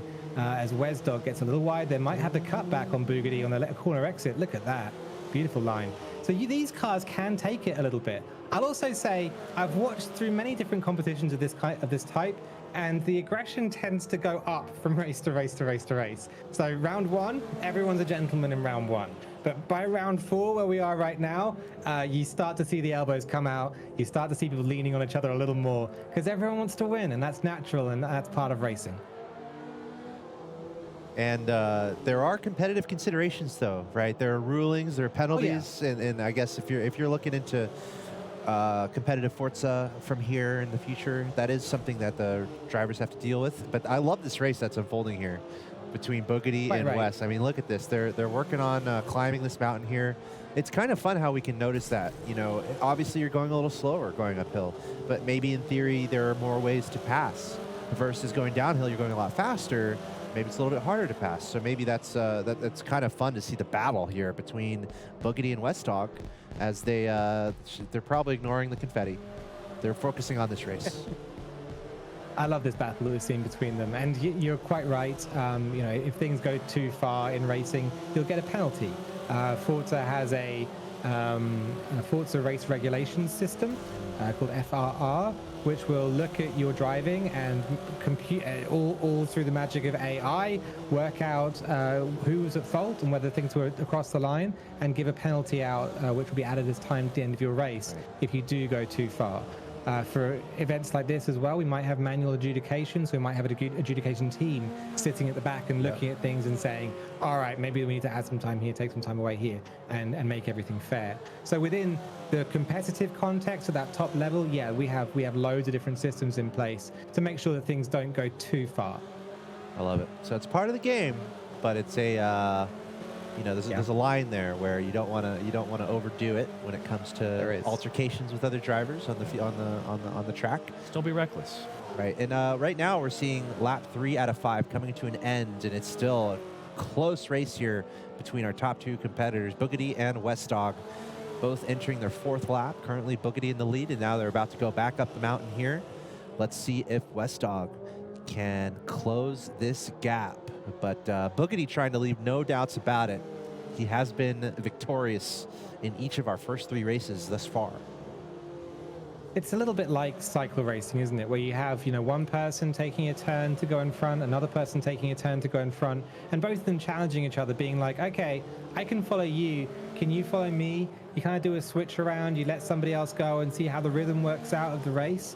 You know, when WesDog was leading, I think Bugatti had his number, could keep up with WesDog. And now that Bugatti's in front, the question remains, can WesDog keep that gap small enough and put a move back on him when he gets the opportunity? We'll see. We've got another lap and a half to go to work out how this is going to end. Yeah, the focus for Bugatti, putting as much space as possible in between himself and the driver that is just behind him. You want to go as fast as you can. Probably the most technical turn of this lap, maybe at the very end once you're at the top of the mountain. But then once you're coming down here, you don't want to leave any time behind. So you also don't want to accidentally, you know, careen off to the left. So you got to be careful. You can't be too crazy coming down this hill. But this is intense here. I mean, there's only 1 lap to go after this, and Bugatti is just barely in front of WesDog. So how do you kind of approach this? Let's say, Ali, let's say you're in the shoes or you're on comms, you're the coach here for both these players. How do you kind of approach them both sides? What do you say to Bugatti and what do you say to WesDog? I think for somebody in Bugatti's position, it's a good position to be in. It's just about always having that mind game where it's like, imagine the race has just started here and you're starting with an advantage. You know, always give yourself that mental reset and don't carry the weight of the whole race with you as you go along. The race starts here, you just have a head start. In someone like WesDog's situation, now's when you're going to have to push, and you're going to have to see how fast you can really go around this track. It's time to take risks as well. Last lap of the race. You know, I would say it's not time to be consistent anymore. It's time to see exactly what the ragged limit looks like for Wes Dog, and I think we're starting to see it. And it could be fast, it could lose a little bit of time, but it's going to keep him in that shout. He's trying. I think he came to a little bit of a stop there, trying to go really fast. I think he was hearing you somehow, man, because he was inspired trying to go across that first turn there. But you've got to roll the dice, hey, and sometimes it works out, sometimes it doesn't. It was a very spirited run we've seen from Wes Dog throughout this whole competition. Has kept Boogedy honest. But yeah, it may be slipping out of grasp now as we get into the final lap. All right, we're seeing Boogedy get to the top of the mountain here on this Dubai track, Dubai Mountain Circuit. He's going to go past this confetti, going to take this turn as fast as he can, and then it's time to go back down. He knows that Wes Dog is behind him, so he's going to be moderately happy about his position right now. Let's make sure to keep it under control. A crash would be a disaster. He does not want to crash. So he's going to want to play this relatively safe, keep those four wheels on the road, and coast down the mountain to victory as we see the Dubai skyline in the background. Keep in mind, this is the Civic Type R, based on the 10th generation of Honda Civics. This is a very new car in a lot of ways, carries a lot of weight of safety devices on it. It's not like the Honda Civics of the 90s, which didn't weigh anything. This one is heavy. So going up and down hills, it makes a big difference to how this car handles. It's going to get momentum up as it rolls down a hill. It's going to lose momentum as it goes up one. But Boogedy doing a great job there, keeping this thing neat and tidy as it comes through the last bend. I'm sure Boogedy is just so hyped right now. He's about to do a kind of a spin out, and then he might jump on his car. We'll have our cameraman ready for that. Because here he goes. He's going to cross that line. And Joshua, he's getting a lot of goodies here. He's getting a car racing sweet pass, meet and greet with the Toyota professional driver, and travel expenses, and he's in the celebrity showcase. I think Boogedy just locked it up. I think Boogedy locked it in. Congratulations. You know, Wes Dog following right behind. There was a number of times where Wes Dog tried to overtake, and we'll talk about that as soon as the race concludes, but just Boogedy knowing when to slow down around these turns. Bulletman's like, yep, it's over. Lap He wants to party where the confetti. He's going to the after party and also, first. you're at the top of the mountain. You probably got the best views up there, so that might be where I kind of hop out. I don't mind. I don't mind being. I'll join over the party right now. We'll wait for these players to get across that lap. But you know, looking at this course, 5 laps, you think, okay, we did 11, shorter race, we got this. There's that one hairpin turn. But really the speed of going downhill adds such a factor. But the element that I wanted to talk about was Wes Dog overtaking Boogedy a number of times, but you could see Boogedy was going slower, and I could almost imagine myself being in Wes Dog's shoes going, I'm overtaking him, I got this. But then you're looking in front of you going, oh, there's a turn. And Boogedy's just able to weave out of the way, and there was a number of times that Wes Dog overcommitted to the overtake, and Boogedy was able to get out in front. That's going to be very, very frustrating, though, because there's a number of times where like, I'm winning, and then you realize I'm flying into a wall. Isn't that the beauty of the balance between, getting around the track as fast as you can, or I should say trying to win, but also respecting the track? Sure, you're on a straightaway. Sure, you might be about to overtake someone, but wait, there might be a turn just there. So you have to kind of manage that. You're like, wait, I shouldn't be going this fast. Maybe I should slow down a little, turn, and then try to make this pass happen. So I like that you mentioned that. Just all these different dynamics that these drivers have to manage when making their way around these pretty complicated tracks. I love that battle. It was so it was such a sort of game of chess, a kind of almost a dance you see in the end, where one car is being placed in a way that is going to necessitate the other car to go down the inside and take that risk of running too wide. And you dive in underneath again, sacrifice and take back. It's great to watch two people who really know how those cars work and what they're going to do, just sort of have that interaction, that fight around a circuit. It was great to watch. And do you have that focus, in the driver's seat, be it a controller or a setup or actually in the car, to kind of have maybe an 80-20 split of focus on what's behind you compared to what's in front of you? Like, do you have to make that adjustment to play more defensively to make sure nobody overtakes you? Or do you just maintain your focus on what's happening in front of you? And if somebody starts to overtake, just, all right, if they're going to have it, let them have it, and then you find your window a little bit later. Because it seems that you can get kind of lost in the forward drive of knowing what's in front of you if you keep worrying about who's going to try to overtake you, on some of these straightaways or these corners. Yeah, driving from your mirrors is a real tough thing. It's part of that sort of, it's one of those things you have to kind of teach yourself not to do, I would say. Enzo Ferrari would just say that you just focus on what's in front of you. Everything else is history. Let it go. Never look backwards. Drive as fast as you can. And I think that's definitely how the best in the world do it.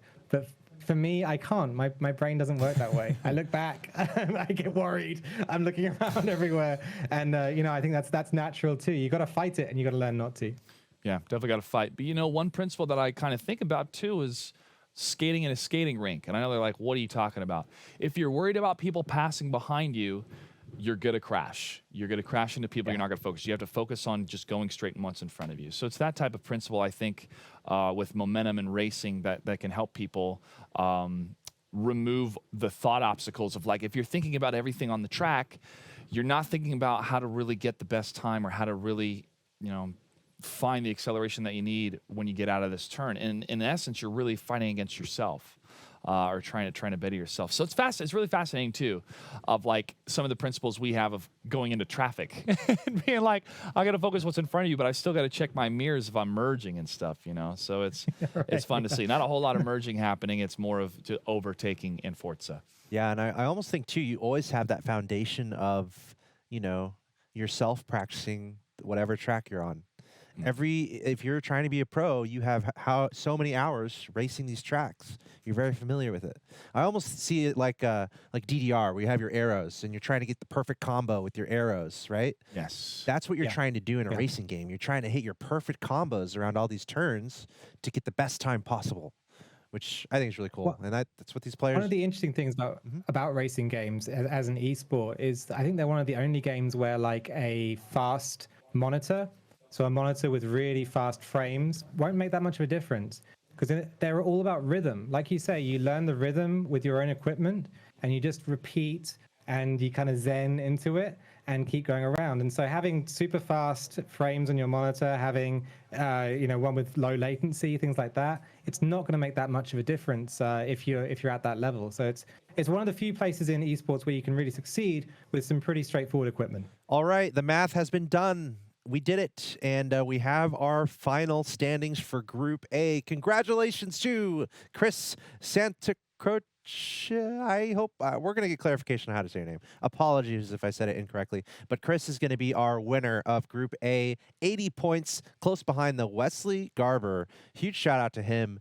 So close. He got second place every time. So 8 points just behind Chris, followed by Dustin and Steven going along down the line. So congrats to all of our competitors here today. This is a ton of fun watching Group A. We do have another group incoming shortly, but Chris is going to be our winner. So congratulations to him.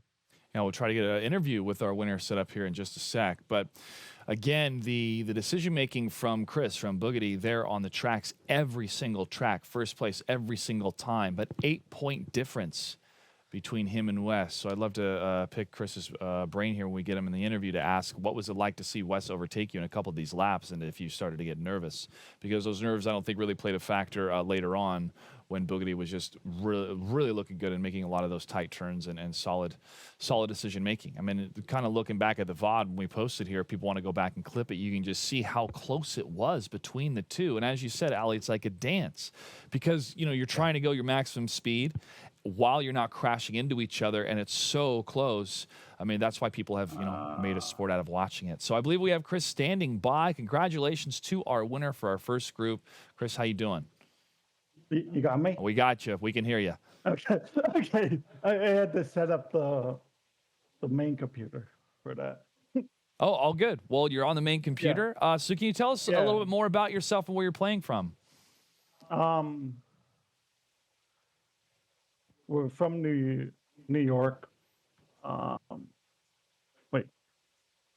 Like what kind of details question? Anything you would like to share, Chris? Like if you're playing from New York, are you? Yeah, we're playing from New York, and I chose to go on the console today, even if I could go on PC. Oh, all good. Happy to have you on console. Because I want more fair playing field, because PC has advantages completely. Gotcha. Well, how long have you been playing Forza? Because obviously you did very, very well, and is it one of your favorite to play? I play a lot of racing games. I play a lot of all kinds of games.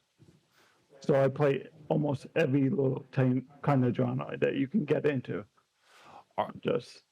Are you involved? Of course, Go ahead. in Forza, I want to say at least 5 years because Nice. I play with my one friend Oh, gee. lately.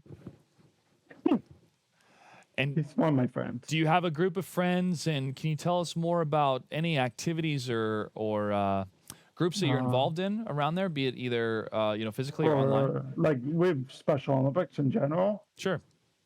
Yeah, we're part of Northeast Rec. That is a Special Olympics organization over here. That's like some of them I known since high school, so I just followed along and stayed with them.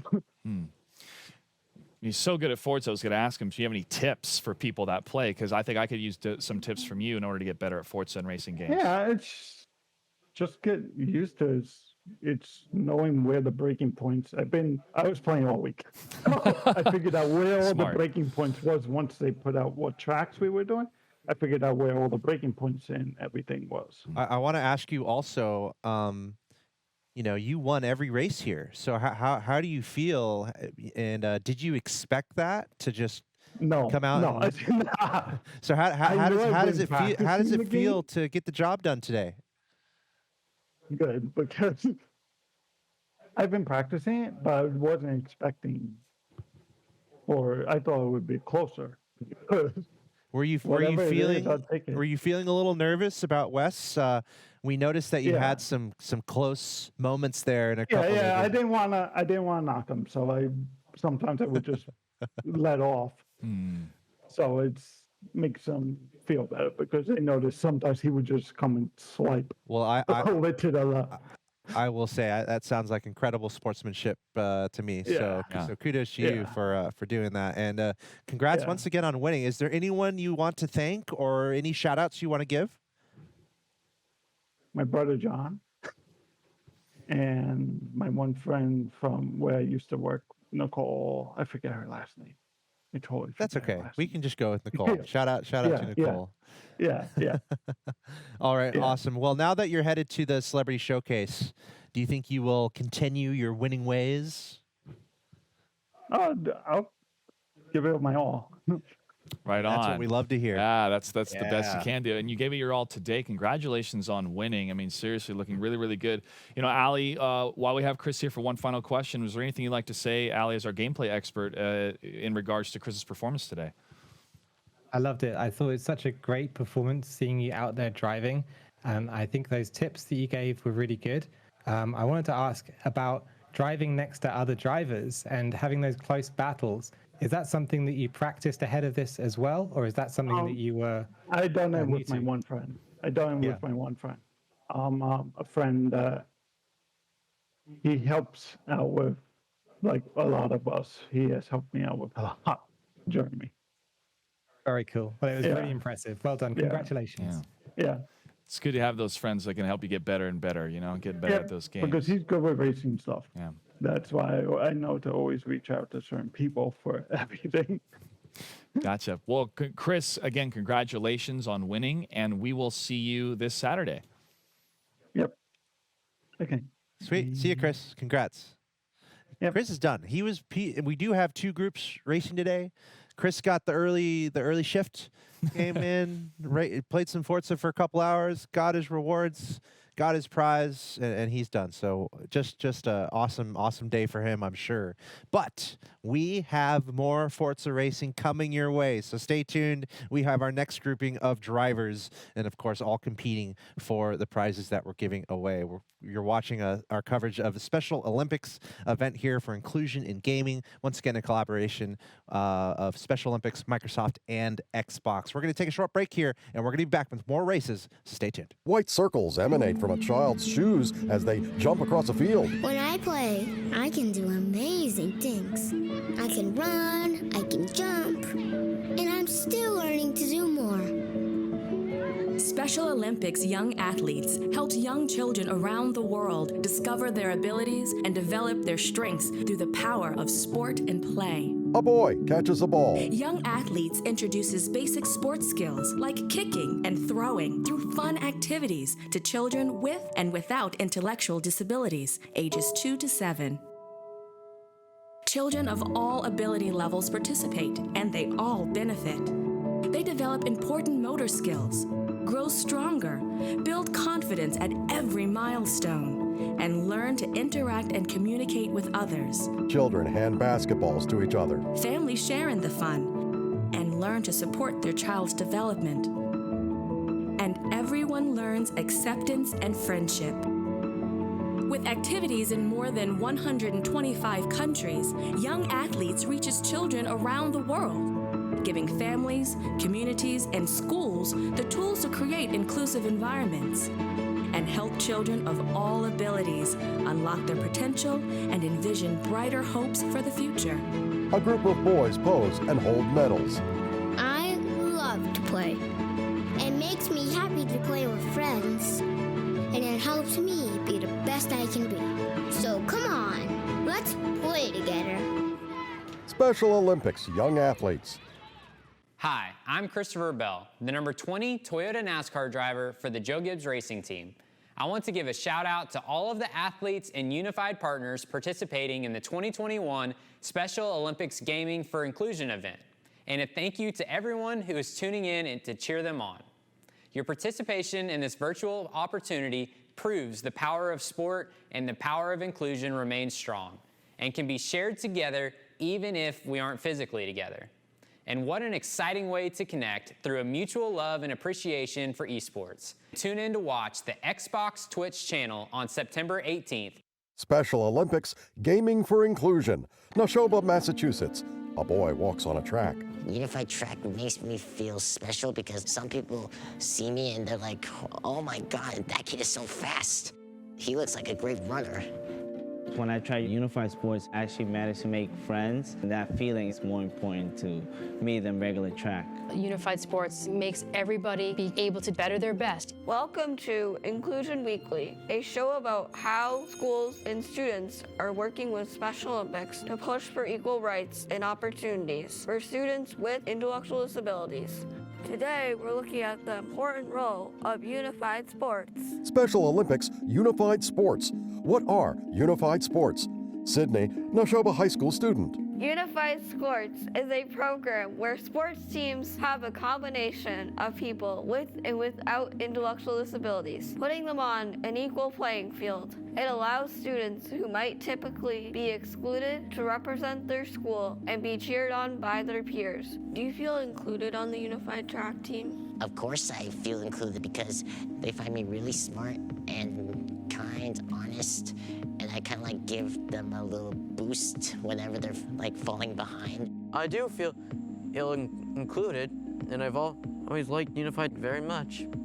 Nolan. I quickly learned how great of a personality everyone's had there, and it led me to realize that I could also be having a great experience by joining Unified Sports. People in Unified Sports are less likely to experience bullying, and they have a more positive outlook on life.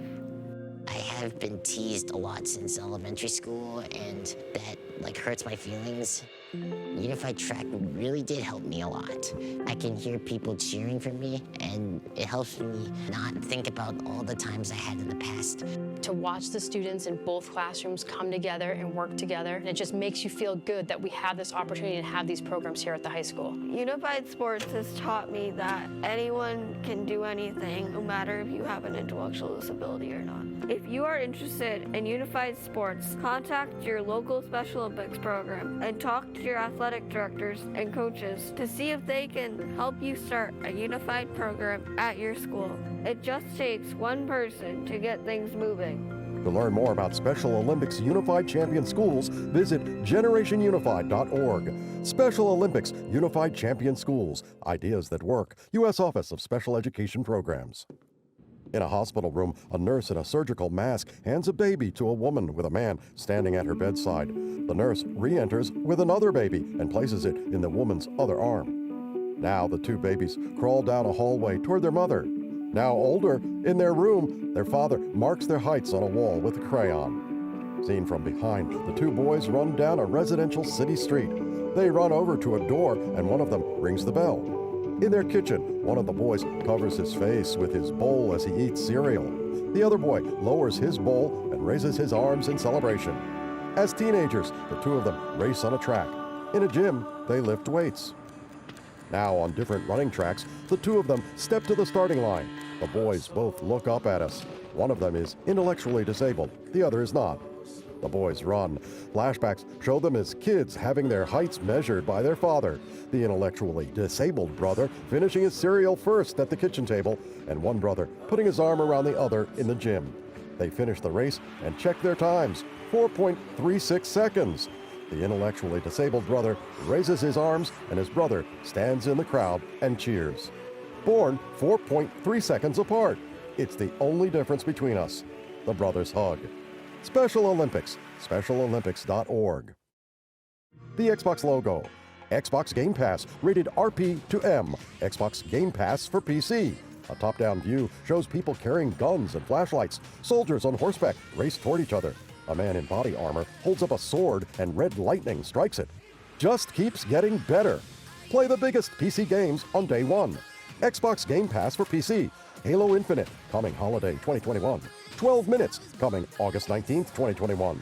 Back for Blood, coming October 12th, 2021. Psychonauts 2, coming August 25th, 2021. Age of Empires 4, coming October 28th, 2021. Forza Horizon 5, coming November 9th, 2021. Iconic Bethesda games, Doom Eternal, Fallout 76, Fallout New Vegas, Fallout 3, Wolfenstein 2, The New Colossus, The Evil Within 2. Over 100 plus incredible indies and blockbusters. Yakuza Like a Dragon. 4 people run from an exploding warehouse. Sea of Thieves. A pirate ship emerges from the ocean. Dungeons and Dragons Dark Alliance. A dragon breathes blue fire at a caped warrior. Maneater. A shark leaps out of the water and slaps a bomb back at a nearby tower. Sable. A cartoon character glides through a desert between enormous curved bones. Plus EA Play on PC. Battlefield 5. A soldier fires a bazooka. The Sims 4. A sim with green and blue hair poses between velvet ropes. Knockout City. Need for Speed Heat. There's never been a better time to join Xbox Game Pass for PC. Xbox Game Pass for PC. Start your first month for $1. Xbox. Microsoft. Outside, kids run in a field. Back to school. Back to friends. In a classroom, 2 girls hug. Back to mentors. A teacher high-fives a student. Back to the field. Kids play soccer. Back to sports. A boy dribbles a basketball in front of a huge crowd of students. Back to learning. Students take part in a virtual learning session. Back to cheering. A crowd of students hold thunder sticks. Back to being unified. Are you ready to get back to it? 2 students fist bump. Special Olympics, Unified Champion Schools. Ideas that work. U.S. Office of Special Education Programs. In a school. What will you do when life gets hard? Will you run from it, or will you stay and try to overcome it? Just don't be afraid of the future. Go out into the unknown and try. Witness a movement, one person at a time, one school at a time, one community at a time. Nobody should have to feel like they're not wanted for something that they can't control. It's like I am embracing my inner self. A boy catches a pass and shoots a basket. It's about building something that you're going to eventually look back on and be proud of. Discover the stories of a new generation, the unified generation. These are bonds that can never be broken. I'm never going to forget these moments. It's a beautiful thing.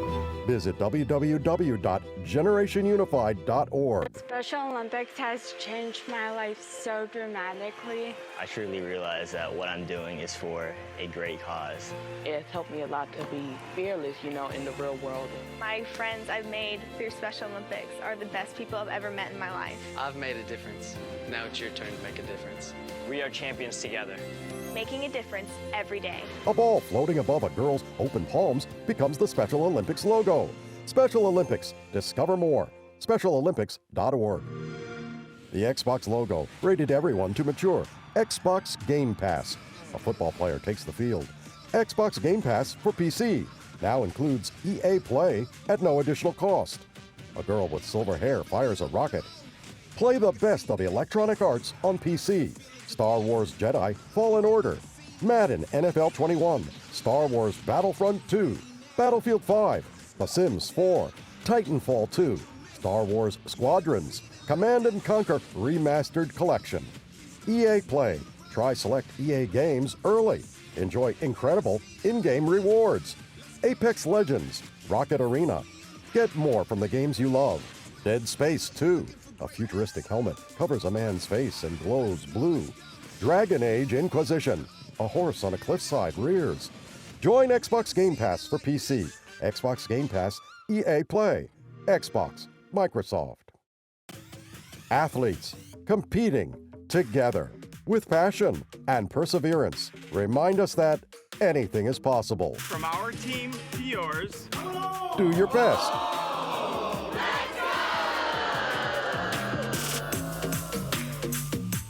Proud to support Toyota Special Olympics. On behalf of everyone from Toyota, we encourage you to start your impossible. Start your impossible. Toyota. Hashtag Start Your Impossible. The Xbox logo. Rated everyone to mature. Xbox Game Pass. Welcome to Xbox Game Pass for PC. Master Chief steps out of a pod. Play brand new PC games on day one. A plane flies over a bridge. New PC games added all the time. A dragon tattoo covers a man's back. EA Play, available now. Discover your next favorite game. Join Xbox Game Pass for PC. Xbox, Microsoft. Special Olympics, a basketball hoop and scoreboard. These are our fields. A 20-yard line.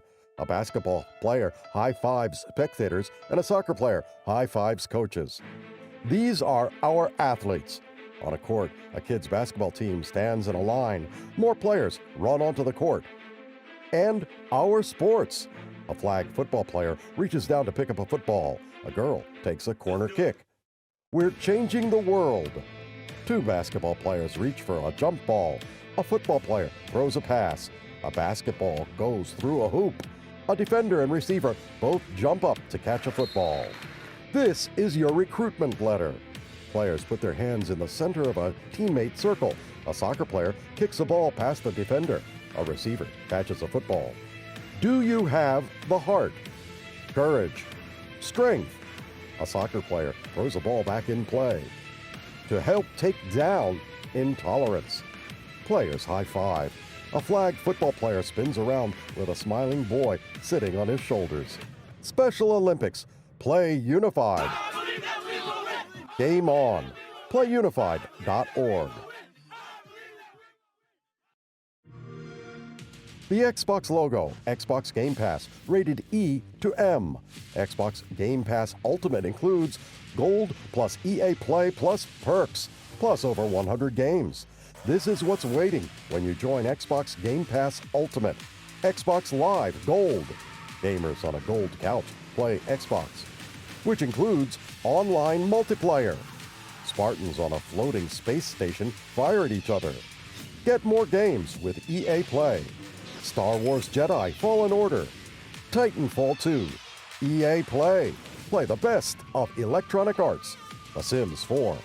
Try select EA games before release. Incredible in-game rewards. Madden 21. Play brand new games on day one, plus over 100 games on console. Tiny children stand at the edge of a backyard pond. Plus over 100 games on PC. A propeller plane soars past mountains. Now's the fun part! Plus over 100 games on mobile. People play Xbox games on a tablet. And with tons of perks. The ultimate way to discover your next favorite game. Xbox Game Pass Ultimate includes Gold plus EA Play plus perks, plus over 100 games. Join Xbox Game Pass Ultimate today. Xbox, Microsoft. Special Olympics Gaming for Inclusion, together with Microsoft. Be right back. Stay tuned.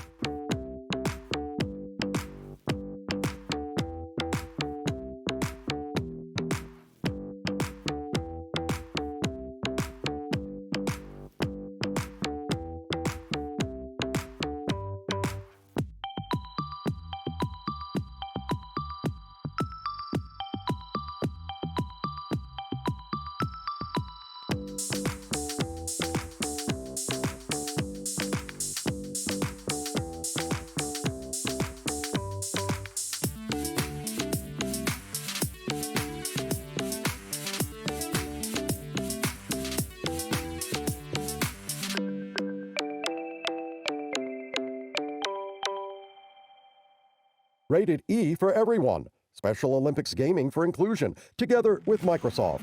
The screen splits into 3 parts, with cars on either side of a football player. 3 tournaments. Forza Motorsport 7, cars race around the track. EA Sports Madden NFL 22, a football player makes a leaping catch. Rocket League, a car swerves in front of a goal. Celebrity Showcase with winners. A race car bumps an opponent off the road. A running back jukes. A car flies into the air and hits a soccer ball. Special Olympics gaming for inclusion, together with Microsoft. The Xbox logo. Hello, everyone. Welcome back from the Microsoft campus in Redmond. We're doing more video games as usual. I'm Axel Toss, joined by Mr. Joshua Gray. Woo! Ready. And we are continuing with our Special Olympics Gaming for Inclusion event featuring Forza. Awesome racing game. Absolutely. We just had a pretty fun competition to start things off, to have our first player qualify for our prizing and, of course, our celebrity showcase happening soon. And now our objective is to find our second player to join. So we're going to have another flight of races incoming. And yeah, I'm looking forward to it. We also have Ali Tack on standby, helping us out here today. Ali, you having a good day today so far?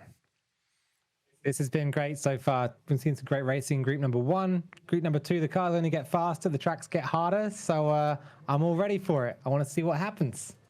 Let's take a look at Group 2. We got to showcase them here at the top of the show, but you know, Boogity was the #1 player that we saw that will be joining us Saturday. Here are the players that are participating in Group B: Colton Rice, Mike Prebeck, Christopher Davidson, Julius Levesque, Austin Henry, JJ Slatone, Scott Chirac, which is one of my favorite names out there, Bill Carahare, Thomas Stipe, Dustin Wessels, and Nick Bizcats. Now, the choice of cars is going to be the same for everybody. We're starting off with that 2019 Porsche 911 GT3. So I look forward to see how the behavior of this car is going to be amongst these players.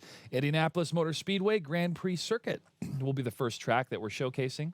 And the second time we're going to see this car on the next track will be Road America Full Circuit. Our third race will feature the 2017 Toyota number 18 on the Joe Gibbs Racing M&M's Camry. Watkins Glen Full Circuit will be the track. And same car, 2017 Toyota number 18. Sebring International Raceway Full Circuit will be the final race that we're going to show. So, Mr. Ali Tack, here we go. A couple new cars, a few new tracks. What do you want to share about what we have incoming? Yeah, well, we are just underway here at Indianapolis, and you can see that. The car that we're running here is the Porsche 911 GT3 RS. The thing that's really interesting about this car, as we will head through turn 1, is that it's one of the last 911s to feature a true rear engine behind that rear axle. Classic part of the build of a 911, a very uncommon place to put an engine in the rear in that manner, and it makes the car's weight distribution very strange. 39% of the car's weight, that's all, is toward the front of the car. The majority is at the rear, and it means it drives a little bit like a, you know, those construction cars that have the steering at the back, and they kind of swing around and pick up different crates and things inside of warehouses. It drives a little bit like that. The car is very, very pendulous in the mid-corner, and so it swings around. Something to watch out for in this race. A forklift is what we like to call those. And yes, pendulous is the word, and it is something you have to get used to, which is why I have been trained in driving a forklift, and I am licensed. And yeah, you got to watch out. Wow. That's amazing. Are there forklift races that you can join? Yes. I mean, that's where my mate goes immediately. Yeah, and you usually drive backwards when you're racing in those things, because you don't want those forks going forwards.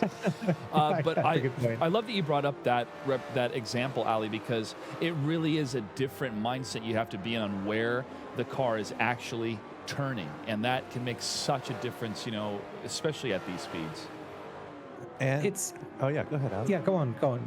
Okay. Well, what I was going to say is that it's a very sort of classic characteristic of a road car. So the two cars we saw previously very much have the weight toward the front, and it means the front wheels will slide first before the rear wheels. It's safer. The car's going to go in a straight line rather than start spinning. with a Porsche, with a sports car like this, we're looking at a very advanced car, if you like. And if you get it wrong in this car, it's going to start going around in circles rather than just sliding neatly off the track. That's the big worry. That's what you have to keep in mind while you're pushing this to its limit.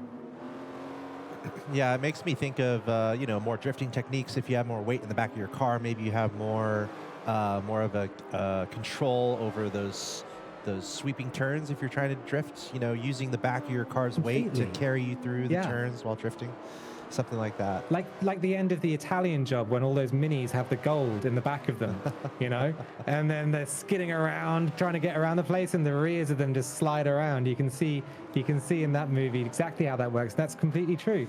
Makes the car, in the game we call it, or in the community we call it rotating. The car rotates in the corner, and that just means that the body of the car starts to come around in a way that allows you to get on the power earlier and squirt out the corner a bit faster. It's a great feeling when these cars really latch in, and this GT3 RS, so much downforce, so much cornering ability. It's such a great car to feel when you're driving. Yeah, I feel like there's a delicate balance there between you having it as a utility on these technical turns and using that, to help with your drifting or help get across those turns quickly. But it's also a lot to manage. I mean, it's a powerful car, so that's something that could get out of control pretty quickly if you're not managing it properly.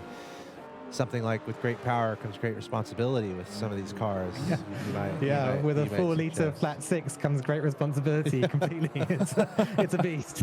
So speaking towards the track too, I mean, I'm kind of loving it. I feel like this is an IRL track. This doesn't seem fictional to me, right?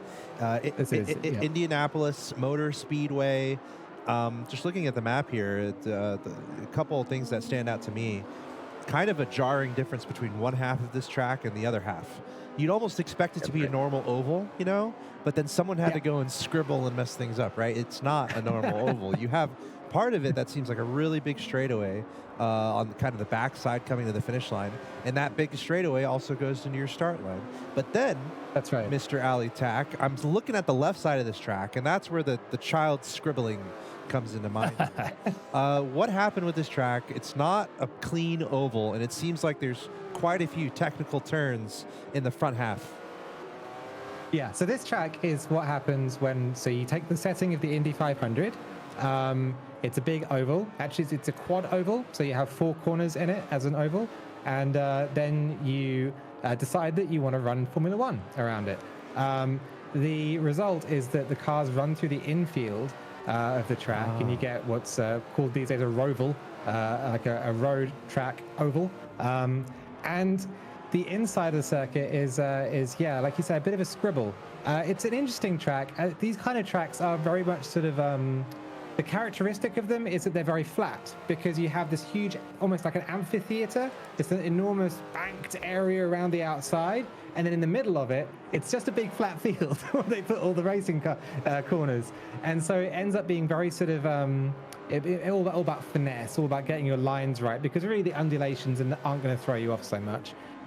Indianapolis, though, classic circuit. Way back when this whole thing was paved in brick, millions and millions of bricks individually laid around a huge oval, and these days just 1 yard of bricks remains at the start-finish line, and that's why it's called the Brickyard, kind of. It's something like that. There you go. That makes sense to me. Yeah. That's pretty awesome. Right now, by the way, keeping an update on the race, we have Rice Family CO. We're 4 laps out of 7. I'm assuming capital CO means Colorado, unless they're a chief executive or something, which they could be. But my guess is... You're absolutely right. Colorado. My guess would be a Colorado reference there. Yeah, go ahead. This is Colton Rice. This is the winner of last year's Forza competition with Special Olympics. He won with 2 race wins last year. He's an incredible driver.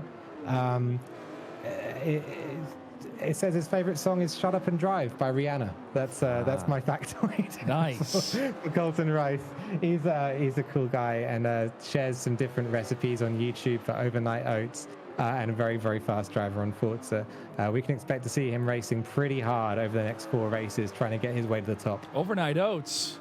Consider me sold. That's one of my favorite carbs to have in the morning. I better check it out. So the closest driver to him is trying to chase him down.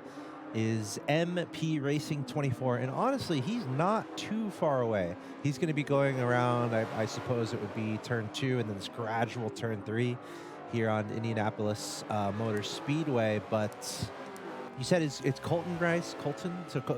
Colton Rice, Colton right now. Yeah, he's leading the way here. Yeah.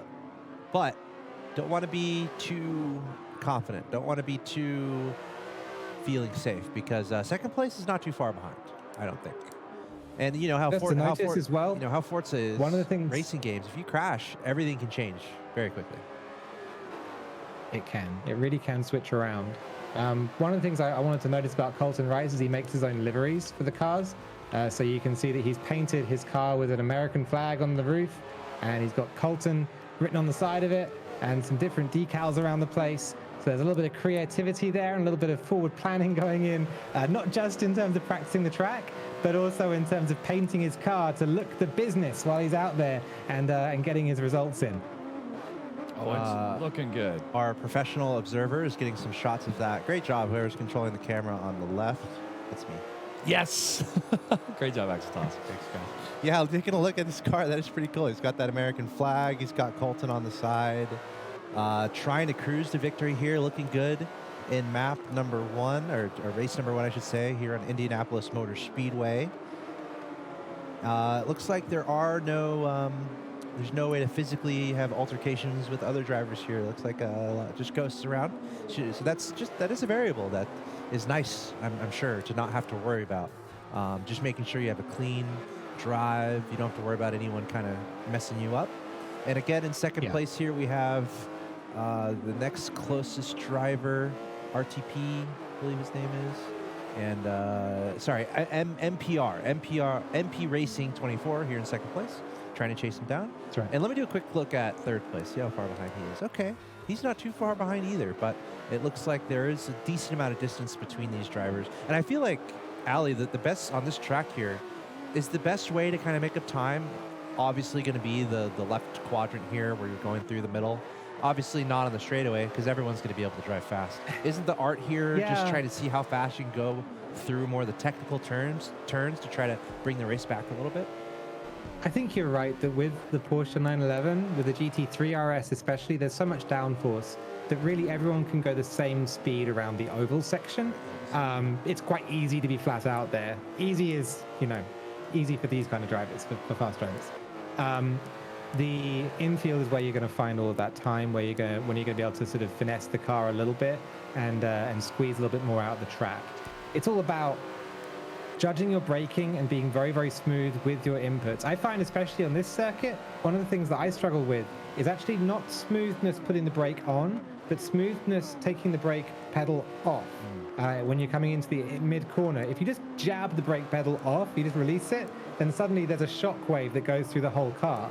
We were talking earlier about how the car is all on springs. There's one on each wheel, and the whole thing bounces along the second you do that. So you don't want to send those reverberations through your springs. You want to be smooth with your inputs, both on and off, and that's one of the tricks around Indianapolis. Smooth brake release. All right, final lap here. Colton is probably feeling pretty good, maybe checking the rear view mirrors very casually. Probably's got one hand up, maybe got some coffee on standby. 10 and 2 all the time. He's cruising, isn't he? Is there a sense, though, trying to beat your personal best in races like this, too? Let's say you're out in front, but you're still, is there still an element of, maybe trying to beat your best race or trying to set a PR with your lap time? Just stay warmed up effectively? Colton wins the race. Yeah, there's no turning it off. Some drivers just go and go. You can see with Colton, as he crosses the line there, that it's just all about pushing all the time. And I think that's just what keeps him consistent and what keeps him fast. What a great driver. Yep, getting first place. Once again, we're going to have 4 races in this group. There's flight scoring depending on how well you do in each race. So Colton Rice, he's going to accumulate the maximum amount of points possible in race 1 by getting first place. We're looking at second place here. MP Racing 24 just going to the finish line now. That's just seems like such a nice straightaway there. I mean, look at this alley from the top. I feel like from the very top of the track, all the way down to the bottom left. Do you think you can almost go full speed that whole turn? I mean, the turns are gradual enough where you're not really having to slow down, right? What do you think about that? Yeah, especially because it's banked as well, so the car squishes into the road and pushes down into itself. Yeah, MP Racing there, Mike Prebeck. He's a 3-time gold medalist at the State Summer Games and named Male Athlete of the Year in 2013. He's no stranger to success. Awesome. And doing a great job. Second place in the first round. We saw him do well last year as well in the Forza competition, so somebody else who's coming back for a second bite at the apple. And yeah, a great result. Second place in the first race is going to tee him up nicely for the next 3 upcoming. Yes, and there we see a Maya Moth crossing the finish line in 3rd place, as all of our drivers are making their way across the finish line here eventually in the final laps, 7 laps here at Indianapolis Motor Speedway. But Colton stealing the show here. Colton Rice, his handle being Rice Family CEO there. Winning by about 45 seconds, so really nicely done to be able to pull that off. I mean, there is a factor of having your favorite tracks, right, Ali? Maybe you're better on this track, or maybe you're not so great on that track. Do you think that's an element that? For sure. Everyone's got their favorites. And I think Colton looked so good there that in a way, it's got to be one of his favorites. If it wasn't before, it is now, right? He's just won the race in this big competition around that circuit. But, it's about tracks where you feel comfortable and ones where you can get into your rhythm easily and just enjoy yourself driving. If you start second guessing yourself, if you start looking in that rear view mirror rather than looking forwards, then you're in trouble. So it's the tracks where you get the rhythm, where you feel good. I see that we have Nemesiah joining us in the game. They were chiming in during our Rocket League matchup, so great to see people either participating or spectating in today's event. Huge shout out and thank you to the Special Olympics Gaming for Inclusion. We're showcasing these players and working with the Special Olympics, and we want to say thank you to Microsoft, Xbox, and the Special Olympics for collaborating to making this event possible. And if you missed some of the action, make sure to check out the VODs right here on twitch.tv/Xbox, and be sure to check out youtube.com/Special Olympics. And, as we move into this second lap series, we have, I believe, 5 laps for this next one. Road America full circuit. Now, this is where the storyline starts to develop.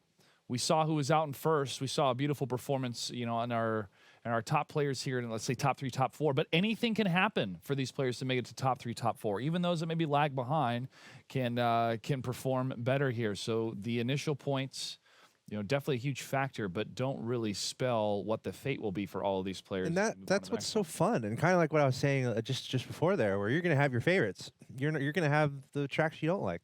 I'm sure in the competitive scene, there's an element of vetoes at the top level where players are deciding which tracks they want to run on. But that's what's fun being on the administrative side of things. You can kind of choose which tracks. It's kind of that's just a fun element there. It's like, it doesn't matter your history, doesn't matter what has happened here. These are the tracks you're going to have to face, and you're going to have your favorites. That's part of the challenge. That's part of the test. Can you do well on all these tracks? We didn't just do one race on one track. No, we're doing 4. So here we go, from Indianapolis to Road America Full Circuit, followed by Watkins Glen and Sebring International. What are you expecting here, Ali, as we go into Road America? And any elaboration you can give on kind of maybe even your tracks, or what tracks that these drivers might favor versus others that maybe are a little trickier, perhaps. Yeah, well, I mean, from Indiana in round 1 to Wisconsin in round number 2. So that's from the speedway and the infield we were talking about before to a dedicated road racing circuit. Road America, once upon a time, was just a group of hooligans going from town to town on public roads. And eventually it got so popular that they decided to make a real racetrack there. And this is the result. It's a very different circuit to the one that we saw, first of all, not least because there's some elevation finally, but also because you're going to just see some corners and some areas of circuit that will put a car right on its limit and hold it there for a very long time. Now, we were talking about the oval there. The Porsche on the oval isn't really being challenged, right? It's just running along a bit of banking. It can be basically flat. Here in Road America, it's a little bit more like sort of the Rainbow Road, if you like, of Forza, where you're going to have a lot more undulation under the car. The car's going to want to get away from you a little bit more, and just keeping it on the road is going to be a battle of itself. So not just against the players, but against the environment. Yeah, cool. We may see some people prefer it. We may see some people not prefer it. Who knows how it's going to turn out. And we are moments away from getting into our second race. We saw the standings there. Pretty easy to kind of follow along. We're not doing too complicated a math here. No imaginary numbers. Nothing too crazy. First place, you get 20. Second place, you get 18. Third place, you get 16. So 2-point differential as you go down the line. 4 races total. Definitely in the minds of these competitors, right? You kind of have to know where you stand. Right now, Colton Rice having a great time, got first place. His focus is going to be hold on to that. He's going to be aware of the drivers who are just behind him, so he's got to make sure to stay on top of it.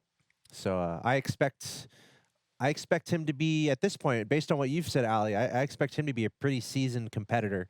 So I would expect Colton to be calm, collected, as we'll see what happens here. Second race is underway. 5 laps on Road America. Road America. Yeah, Wisconsin and up through the first turn. Colton Rice leads the way so far, with Whack Boy just behind in second place. It's a very different circuit, and you can see already just how bumpy it is. Oh, everybody the grass on the outside. It's punishing here, yeah. Road America, not, as you just said, there's not really, there's like one straightaway, maybe 2.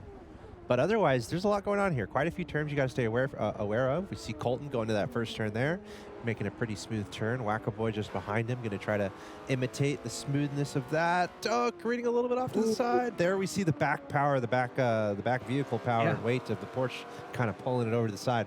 But honestly, pretty good management there from Wackaboy to stay on the road and keep on going. But for now, Colton, he's trying to leave everyone in his dust. And he's succeeding so far. So we'll see if he can keep that up. But a pretty close race right now between our drivers in 2nd, 3rd, 4th, and 5th. Wow, yeah. I think you're right. I think that was a decent save there that we saw earlier on with the Porsche. Big plumes of smoke coming out the back of it there as he gets a little bit drifty, a little bit wild. No kudos points here in this racing. No points for drifts. So you're going to have to... you have to just put that down for experience and try and move forward afterwards. We are seeing a lot of times that rear of the Porsche, even more here than in Indianapolis, sliding out and challenging the drivers to a little bit opposite a lot while they go through the corners. I mean, it's not easy, right, Ali? Anyone new to Forza who might be expecting, okay, just hold acceleration down and you'll be fine. It's not easy. I mean, this game gets down to the nitty-gritty when it comes to the technicals and the mechanics and the nuances of racing around. Well, I think we were saying it before, and it bears repeating. Forza Horizon and that kind of side of Forza, will give you an impression for how different cars feel. A heavier car will feel slightly heavier, have more momentum. A lighter car might be more nimble. But once you start getting into the motorsport side of the franchise, the simulation ramps up one more time again.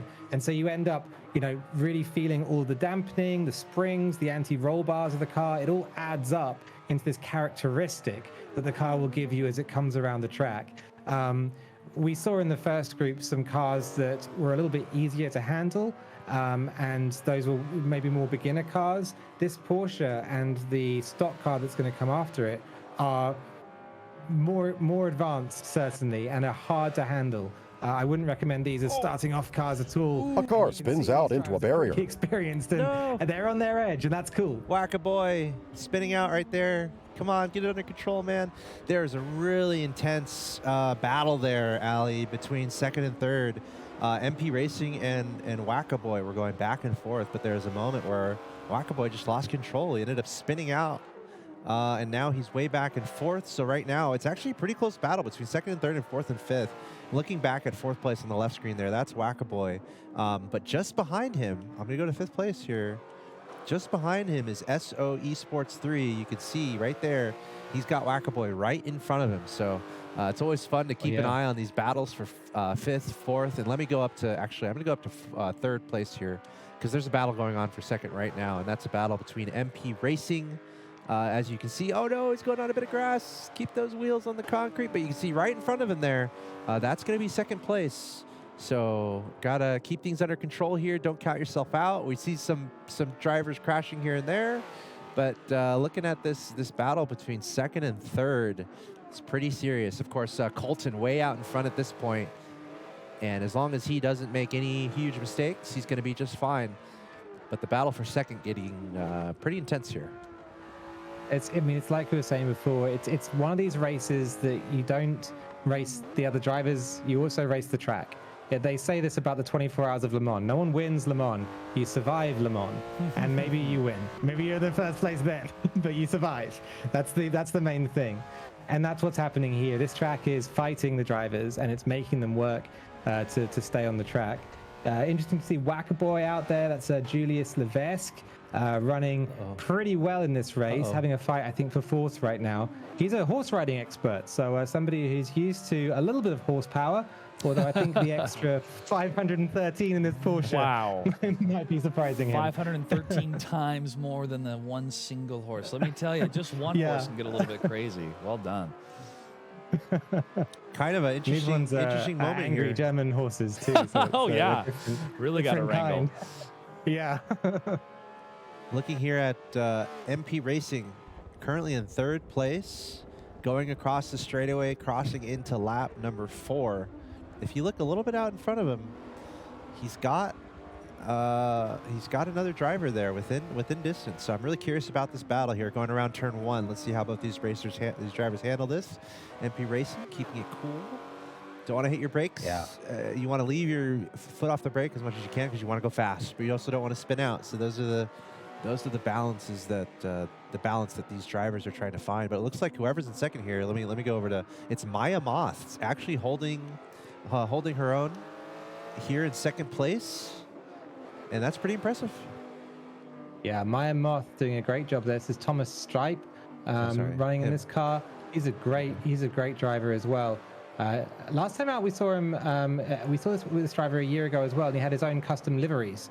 Not this time, so maybe with the stock car. Maybe later on today with the Toyota, we might see a custom livery come back. But I think it's the Xbox screen for a lot of these drivers. Okay, yeah, that makes sense.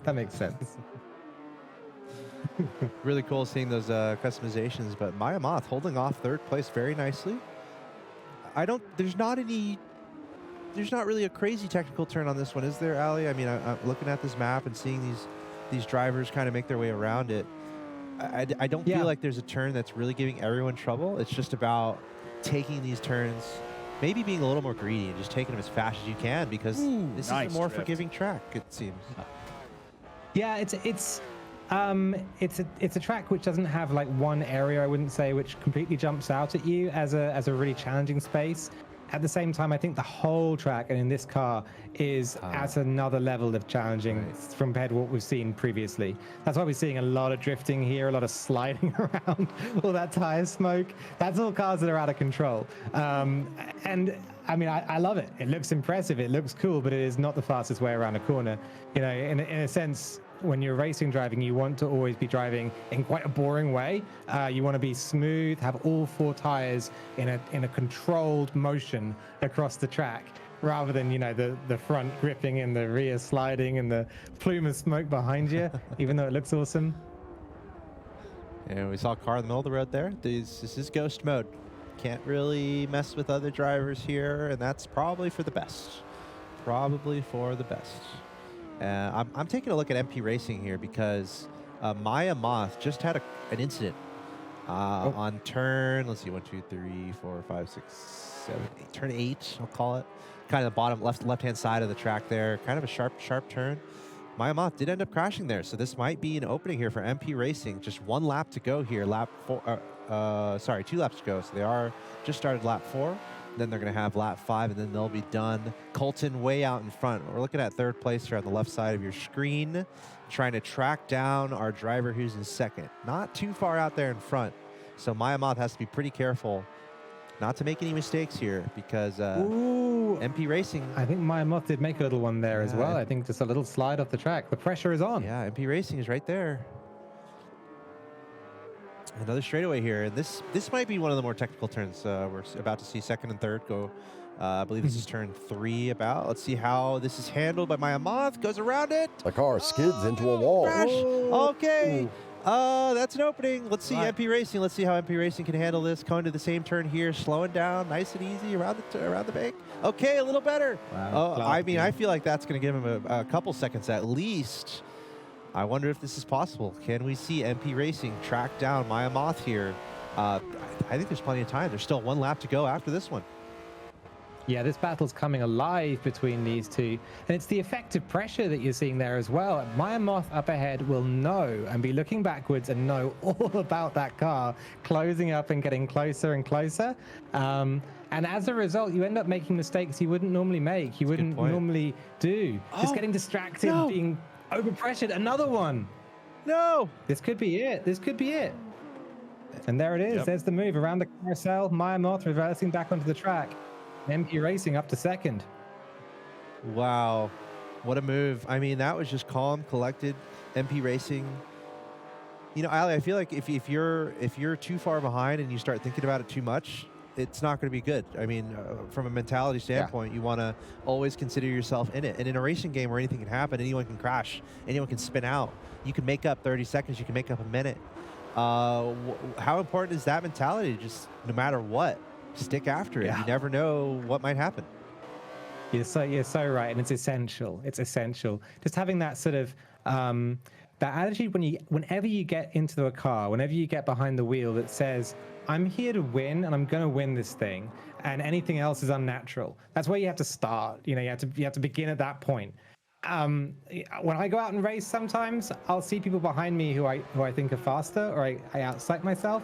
And the second you do that, you've lost, because you'll start just making 101 mistakes, and each mistake compounds the pressure, because that's how it works. And by the time you're around half a lap, you've lost 5 seconds on them, they're past you. And that's what we see here as well. Pressure is a huge thing in racing, and keeping your cool is so difficult. We are on the final lap here. Looks like this is just a formality here for Colton. He is... Let's see how far exactly he is in front. He's about half a lap in front of second place. So Colton, he's going to cruise on to victory here in map 2. Remember, there are 4 tracks total that we're going to be going through, but Colton Rice setting himself up beautifully here after these first 2 races. Meanwhile, what a story that has unfolded here in this race between second and third. Maya Moth was second for most of the race. MP Racing is pretty far behind, but he's stuck in it. And he stayed calm, collected, racing really well, honestly taking some really nice turns. And we saw MP Racing overtake Maya Moth, and now he's in second place. He's a good amount of distance away in front of third place, but as we know now, you know, it's never safe here. You always got to make sure you stay on top of it, because one crash can make you fall pretty far behind. So I think MP Racing might be able to pull off a second place here. We just had Colton cross in first, and now we're going to see all our drivers finish up here in track 2. Yeah, just looking at the track and the behavior of our different drivers, you know, as you said earlier, you're racing against the course, the track itself, and trying to survive it. When I look at the breakdown of this track, yeah, obviously a lot of turns, but I think one way to compartmentalize when to, you know, overtake your opponent is to only focus on one turn, and being, this is a turn where I'm going to focus on overtaking to see if I can. Every other turn, I'm only focused on me. I'm trying to make sure that I'm at my fastest time at every single one of these turns. At least for me, that seems to kind of help, that you're not so distracted or at least being overwhelmed by where you're placing. Just trying to race your best race, but then picking one of these challenge points to really challenge the other racers there. In some of your strategies, Ali, or at least depending on the track, do you try to compartmentalize that way? Just focus on you and the race until you reach one of these corners and try to overtake? Yeah, I mean, for sure, there's areas in the track where every driver will prefer to overtake, but they'll know that they're decent and they have maybe an advantage as well. One of the things that can happen quite quickly if you're following another car closely is you kind of get hypnotized by them. It's the strangest thing. And you guys have to get out there and play some Forza and just experience it, because I think explaining it, I'll never do it justice. But if you drive behind another car for, say, 5-10 corners, suddenly you can't see anything apart from the bumper of the other car, and you're just staring at it, and you lose all your advantage, and you're going slower suddenly. And it just takes this kind of mental reset that you have to give yourself every now and again. Having a corner that you've put a flag in the ground and said, I'm fast around here, I know what I'm doing, can be so useful for that, because you can suddenly arrive at this location and you're like, okay, let's forget about the bumper. Let's forget about staring forwards and try and reset myself and do that by throwing a move down here at a place where I know I'm confident and know I'm fast. Yeah, I think it does help too. And I know what you mean by that memorization or that mesmerization. When you're behind a car, you kind of just, it's almost like the flying V and the Mighty Ducks. You know, you just start to get in your place and go with it because you don't want to crash, and you're intaking the information that the driver in front of you is intaking as well. So it's almost like you're locked into a pattern at first, and you can stay locked in because you're trying to match the same time and then find your opening to go. And it is so difficult because it's very mesmerizing when you're just locked into place. You're like, oh, everything's safe. I'm in second place. I'm okay. Now you got to find that opportunity. But the person in front of you is, again, trying to race as fast as they can, and maybe they're slightly glancing over their shoulder once or twice and deciding, I'm going to go a little bit tighter on this turn and maybe a slower time for me, but I know 100% I'm not going to be overtaken. And there's also drafting, right? Allie, is that defined more or less in the game where you are gaining an advantage by chilling right behind someone? Mm-hmm. I love it. I love the layers of complexity that we're adding here. And it's all there. It's all in the game. So drafting is when the car in front is moving the air forwards. Mm-hmm. So it's cutting a hole in the air. And if you drive behind it, then the air that you're moving in is already in a pocket that's moving forwards. So you can go a little faster. So yeah, you can tuck behind a car and get a small advantage by drafting. You see that a lot in these kinds of cars. You're going to see both drafting and what's called bump drafting, which is when one car parks in the vacuum created by the car in front, and that actually gives the car in front a boost because it then doesn't have to tow that vacuum along behind it. So there's a lot of dynamics here. They're all in Forza, all very much modeled, and yeah, it just makes the driving more and more complex and interesting. Love it. So many dynamics here. If you're new to Forza and you've not really embarked on this journey before, I hope you're feeling awesome because there is so much that this game has to provide, so much to investigate. Very high skill ceiling, lots of replayability, so lots to check out and lots to master. Speaking of mastery, though, Colton Rice, he's having such a great day today. Colton is winning our first two races, 20 points for first place. So he's out in front with 2 races to go, halfway through our races in our Group B. Mike Prebeck not too far behind with 36, so still within reach. Also Thomas Stipe right there with 32. They have Julius Slavask with 26. Everyone kind of close up near the top. So still a lot of room to make a comeback happen. But based on what we've seen in the first 2 races, I think Colton Rice has set himself up really nicely. And I could see him going all the way here. Yeah. Possibly. You know, maybe the storyline will be between Colton and Chris, our winner from the first group, who would be the fastest driver on the road. That would be Celebrity Showcase. We're going to find that out this Saturday. Yeah, the Celebrity Showcase. So excited to see how this group's going to play out. But again, now that we're halfway through, we have 2 more races to go. It can go any way. Maybe somebody crashes and somebody from 3rd, 4th place can overtake and get the points they need in the next 2 races, and they could take first place. 2017 Toyota number 18 Joe Gibbs Racing M&M's Camry will be the vehicle of choice. Watkins Glen Full Circuit will be our next race, and our last race for this group will be the Sebring International Raceway Full Circuit. And a reminder, folks, the 2 winners will receive a Forza Motorsport 7.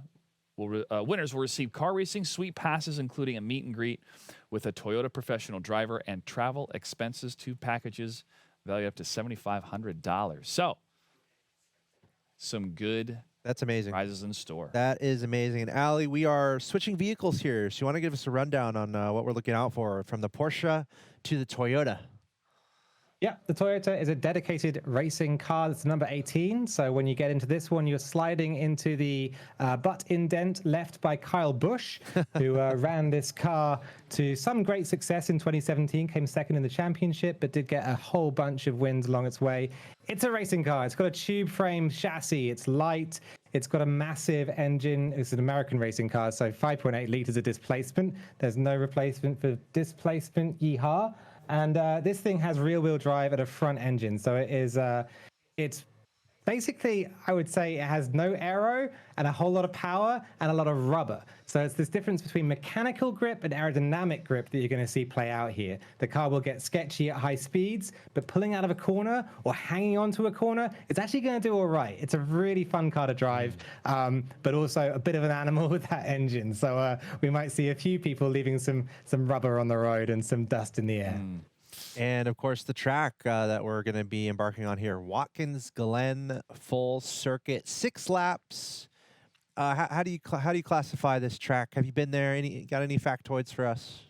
I would love to go to Watkins Glen. I've never been out in New York. It's a beautiful, beautiful track from everything I've seen. Partly paved with concrete and partly paved with asphalt. And you'll see a huge grip difference in those racing surfaces on Forza Motorsport. That actually changes the way that you make your lines around this track. Some apexes you're not going to want to hit just because there's concrete there, and concrete is very slippery compared to asphalt. So these drivers are going to have a lot of experience to read the road, read where they want to place their cars in order to get the most possible out of them. All right, let's see what happens here. What's really curious, Ali, to me, first of all these different tracks have such different characteristics. One thing here, the starting line is so close to a turn. Sometimes you see that. I feel like we see that at the Circuit of the Americas, I want to say, where it's like, you start, and then there's a turn. So how does that kind of change things? We just saw quite a few people kind of spin out there in the beginning. I think, for one thing, it makes pole position more powerful. There's less of time to get alongside the leader on the grid before the first corner. So Colton Rice, who we're seeing in the top right, had a little bit of an easier time here, I think, in the run down towards turn 1, just because of how the track layout is put together. Some of the cars behind will have to squabble a little bit, will have to fight, and we're seeing that with Maya Moth on the top left of the screen. They'll have to have that fight, settle it out, and then try and chase down Colton later, who's had that early advantage. Yeah, and this is the battle, the amazing battle that we saw last track, where Maya Moth had the lead most of the race, but then MP Racing was playing calm, collected, waited for Maya Moth to make a mistake, and then he was able to pass him up and get second place. So love this battle we're seeing for third and fourth. Colton Rice continuing with his winning ways. He's at least 40 car lengths in front of second at this point right now, but a serious battle here between Maya Moth on your screen and MP Racing, both trying to jockey for second place. Maybe the most technical part of this track here, I guess the second half, the last third, you might say. You got a few switchbacks, and then you got some big, a little hairpin there, and then a few more switchbacks almost coming to the finish line. That bottom right section of the mini-map is actually, it's called the boot. It's an extension to the track that was added in the 80s, I think. And all the corners there are named after the different sort of parts of the anatomy of a boot. So there's the laces, and then there's the toe, and then there's the heel, and then you come back around towards the start finish. Yeah, so it's a nice little area of the track for commentators, because you can always you can always be like, oh, the laces of the shoe there or whatever. That's what we need. We need ways to describe what we're seeing, and thank you for the nickname for that part. Yeah, the boot, easy to identify. I love it. Loop it, swoop it, pull it.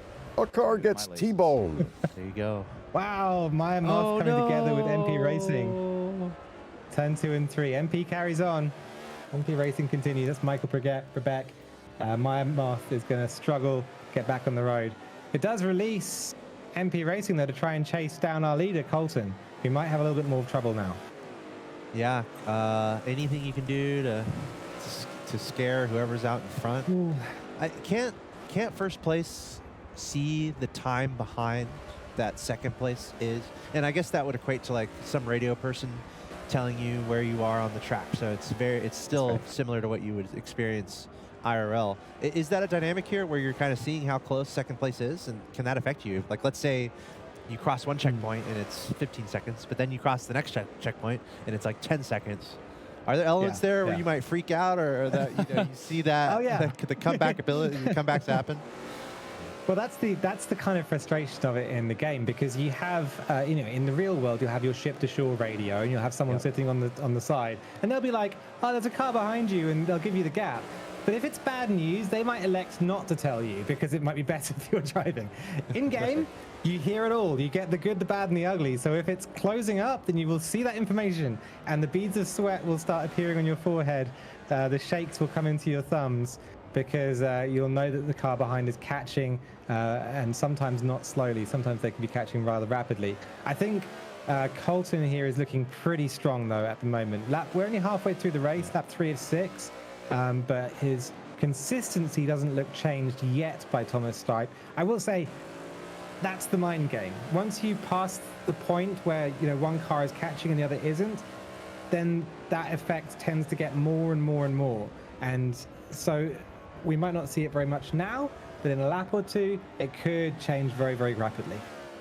Looking at Maya Moth here, I want to stay on Maya Moth here, at least on the left side of the screen, because he got passed up here by MP Racing, but I feel like he's got some fire underneath him, so he's going to try to bring this back. So I'm looking out for Maya Moth to try to go for some cheeky moves around these turns, go a little bit faster, because you see not too far out in front there. That's our driver who's in second place, MP Racing. So I'm totally glad you're on board with Maya Moth, because also he has an awesome livery on that car. Yeah. How cool is that? I'm zooming. We're going to have a little zoom in on it, I think, because it just looks so great. Lots and lots of different stripes, lots of different decals on there as well. That's a dope looking car. And I will say, you can't really notice it here, but he's got some crazy stuff going on with his actual driver. I don't know if you've seen it, but I don't know if I can get a look at it somehow with this view. But he's basically wearing like a jack-in-the-box, what I can only describe as like a jack-in-the-box face. It's actually pretty creepy. I can't quite see it here, but you do have the ability to do a lot of crazy custom things with your car, with your driver. I think he had on like a purple tuxedo and had like this crazy clown mask on, a little creepy for me, but hey, it's pretty awesome. And that's just a little bit of customization you can do in this game. Maybe try to intimidate your opponents a little bit. Yeah, maybe that's it. He certainly intimidated you, so it's working. I think it would intimidate me too. It sounds like a pretty scary one. Yeah, I've been trying to collect all those driver outfits. I've got to say, I've been playing this game since launch. I'm not close. There are so many of them to collect. So if anyone out there in chat has managed to collect every single driver outfit in Forza Motorsport 7, then kudos to you, because I've been playing a long time and not managed it. It looks like second place is doing pretty well here. MP Racing kind of extending his lead over the driver in third there. Hey, yeah. But Colton is way out. He's already at the boot. He's at the laces of the boot. Colton is going towards the toe, and then he's going to reach the heel. See, I can follow that out. Yeah, nailing it. Yeah, I like it. So yeah, I think MP Racing is going to have his work cut out for him to close that gap. That's half the track at this point. Colton has been practicing. We did see there was an interview that was put together by Special Olympics with Colton Rice, where they had a zoom in on him and chatted a little bit about what he was doing ahead of this event. He did say he'd been practicing with stock cars. So he'd been on the game and practicing with cars that don't have any extra upgrades, don't have any tuning done to them, just the ones that are fresh out of the box. And that's what we use in competition situations. So he's coming serious, he's doing the right kind of practice, and he's doing stuff that applies to the racing. You know, you've heard the phrase practice makes perfect. No, perfect practice makes perfect. That's good. Like it's like there's a lot of P's. Oh, yeah. Patience, precision, perfection. That's another one that I love. But, you know, trying to close this gap, it may feel nigh impossible, but you never want to give up. You still want to keep going, even if it's for your own time to get better on this course for, let's say, another tournament. But those points can make such a big difference, because if you're, you know, second, third place and you finish, and then all of a sudden you're in first place for the last round, we'll have to divvy up the points at the end and see who's going to be first. It won't be that clear of a picture. Yeah. Looks like there's also some license plate customization that you can get some. Get some on the back. Not sure he's referring to like food or something there. All of it. Yeah, so you got your license plates, customizations, the American flag going on, and of course we're using the M&M racing car is I think the default here with this Toyota. That's right. With all those M&Ms decorated on it. Hopefully no one's getting a little hungry out there. If you are, it's okay. Grab a snack. We'll be here. Grab a little snack and enjoy as this race continues. Right now, Colton is working on lapping the field. I don't know if he's going to be able to do it, but it's close. He's trying to chase second place here. I think he's already lapped at least one player, but on lap 5 out of 6, going through this boot portion of the track. Now let's get an update here on what's happening in the rest of the race. MP Racing is currently in second place, and unfortunately, Maya Moth dropped back pretty considerably. So I don't know if Maya Moth will be able to close Great this drift. gap. Yeah, I like the drifting that we're seeing from Maya, though. Using that's not the emergency brake, is it? When going to Maybe a little tap. Maybe a little tap. a little tap on the emergency brake to kind of get that drift going. That's what I did back when I drove a two-door coupe. I had an emergency brake every time I got. But IRL? In real life, yep.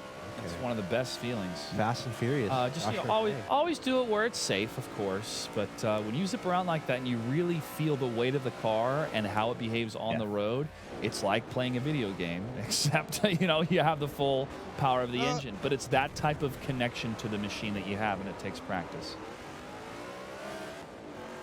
Seeing some of these drivers tackle some of these more technical turns. It's pretty tricky. You want to go fast, but you have to slow down. You have to. I mean, technically, you can try to do the emergency, the parking brake, and then don't slow down, but you have to. You have to slow down and tackle. You don't want to do that either, because then you're just going to go fast sideways if you just touch the brake. If you angle it right and you kind of zip yourself around the corner, maybe, I don't know. Maybe. Yeah, it's about, that's the thing you learn in these games, is that it's this tightrope walk of getting oversteer, so having the rear of the car swing out on you, getting understeer and having the front of the car not respond in the way that you see in the top left here. Oversteer on the way in, understeer on the way out, and you run this tightrope walk because you're balancing left and something's happening and you try and correct and you overcorrect.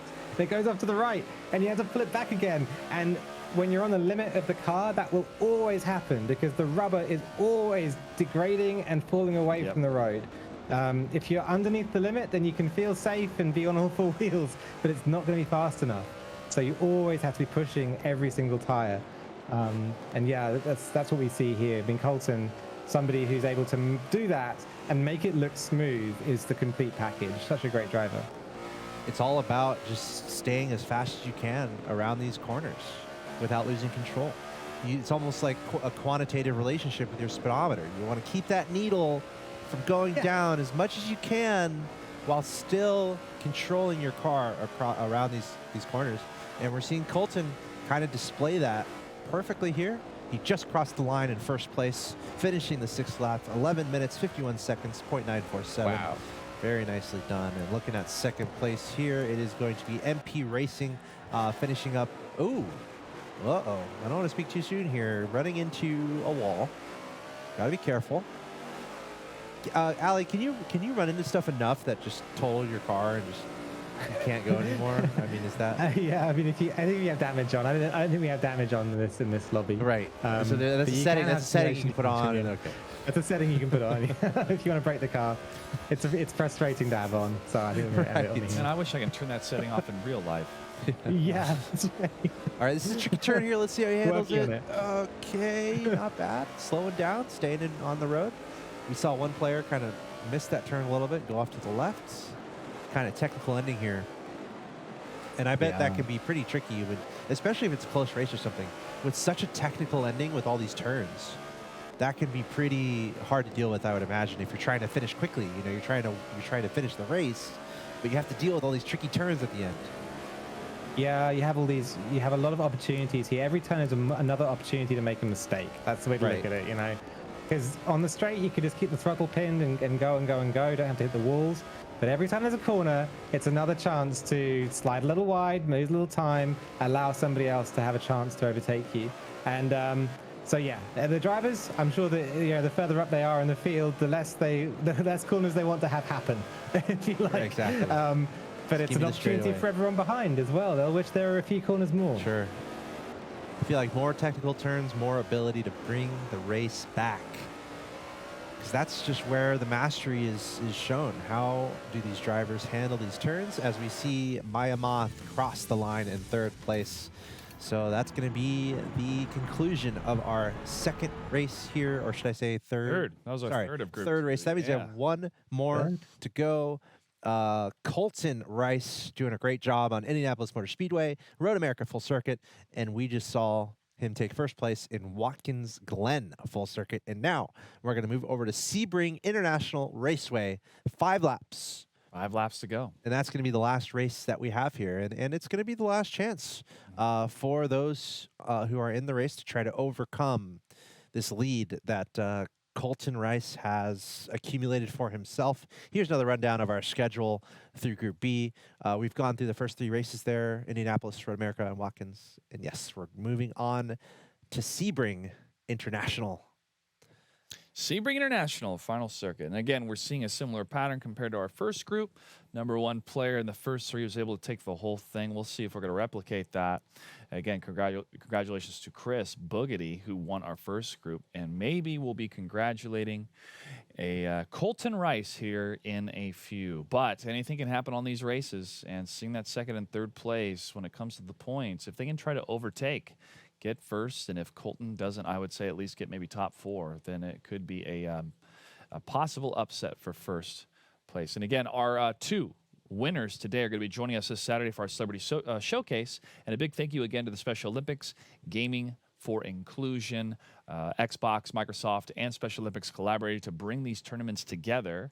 We showcased some Rocket League. We're doing Forza right now. We also have Madden for our 3 games. And again, a huge thank you to Ali joining us, giving us some expert gameplay, really jumping into the wear and tear of these cars and what it takes to be. There's so much depth. I mean, that's why we love it. There's so much depth, and Ali is here to explain that to us because we don't know. He's the expert. Thank you, guys. I appreciate it. Meanwhile, here's a look at our leaderboard. Colton Rice, perfect score so far, perfect record, perfection on the track.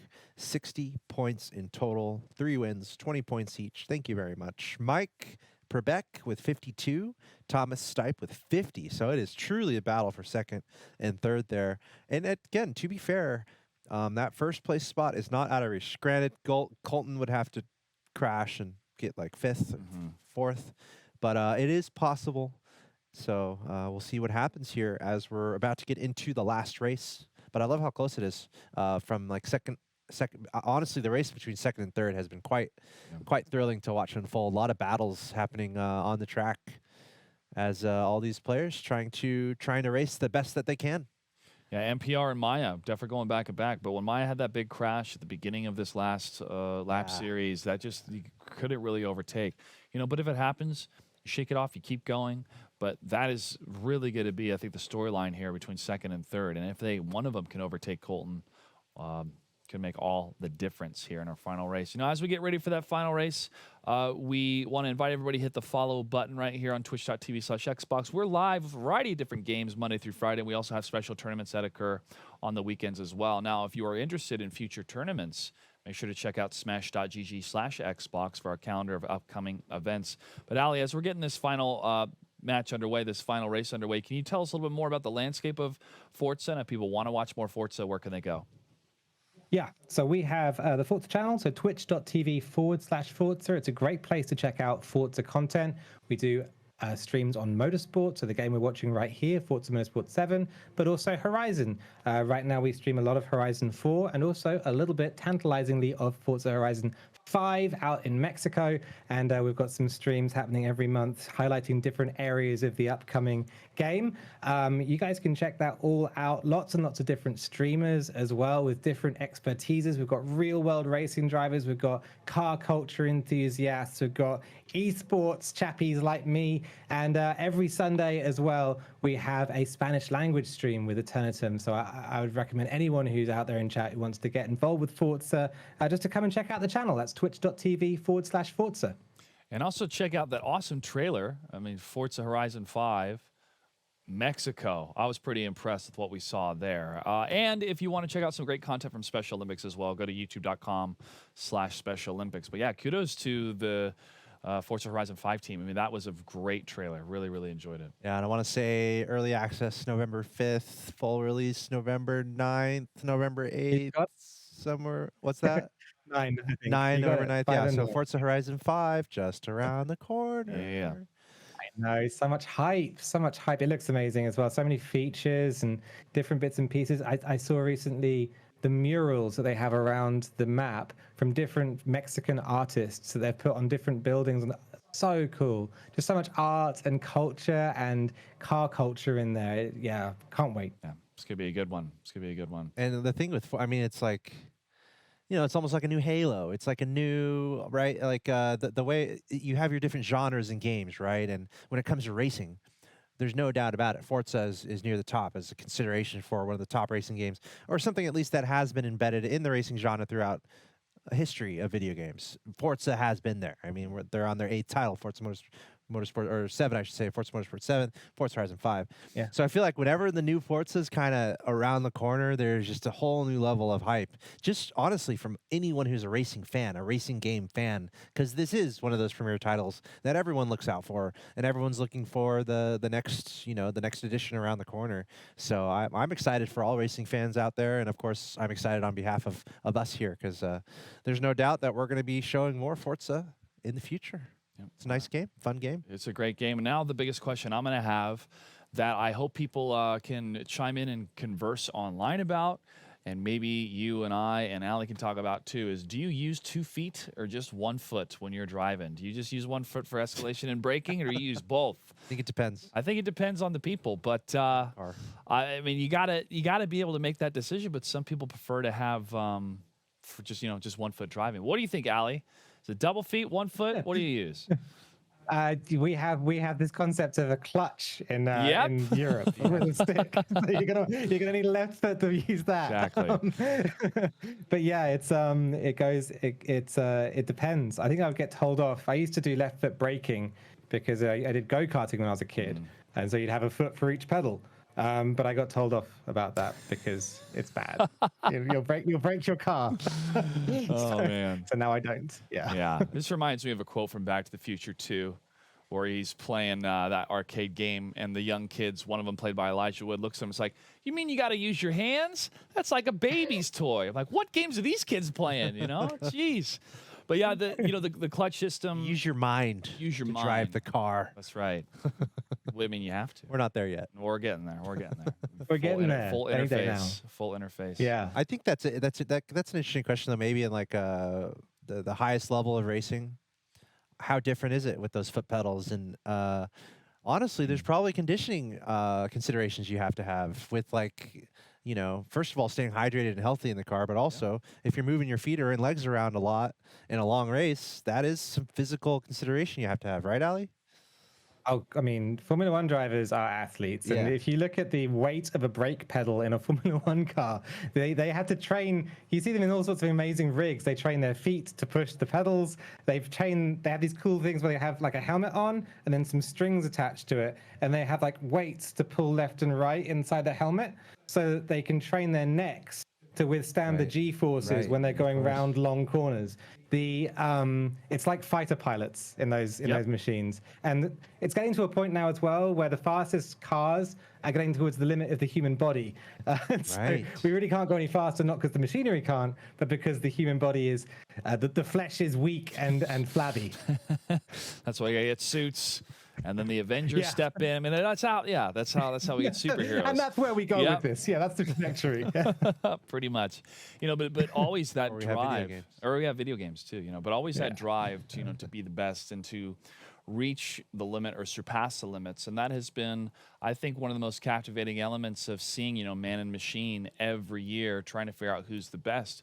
And you see these competitions, you know, you have the sponsors, but between the teams, the engineers, and also, you know, your eyes and ears that are out there to help the drivers know what's going on the track that they can't see, or to help prepare them, or if they can see any damage or something's wrong with the car and to help inform them. So these teams really have to be so locked in to the minute details of how this machine is functioning at such a high speed.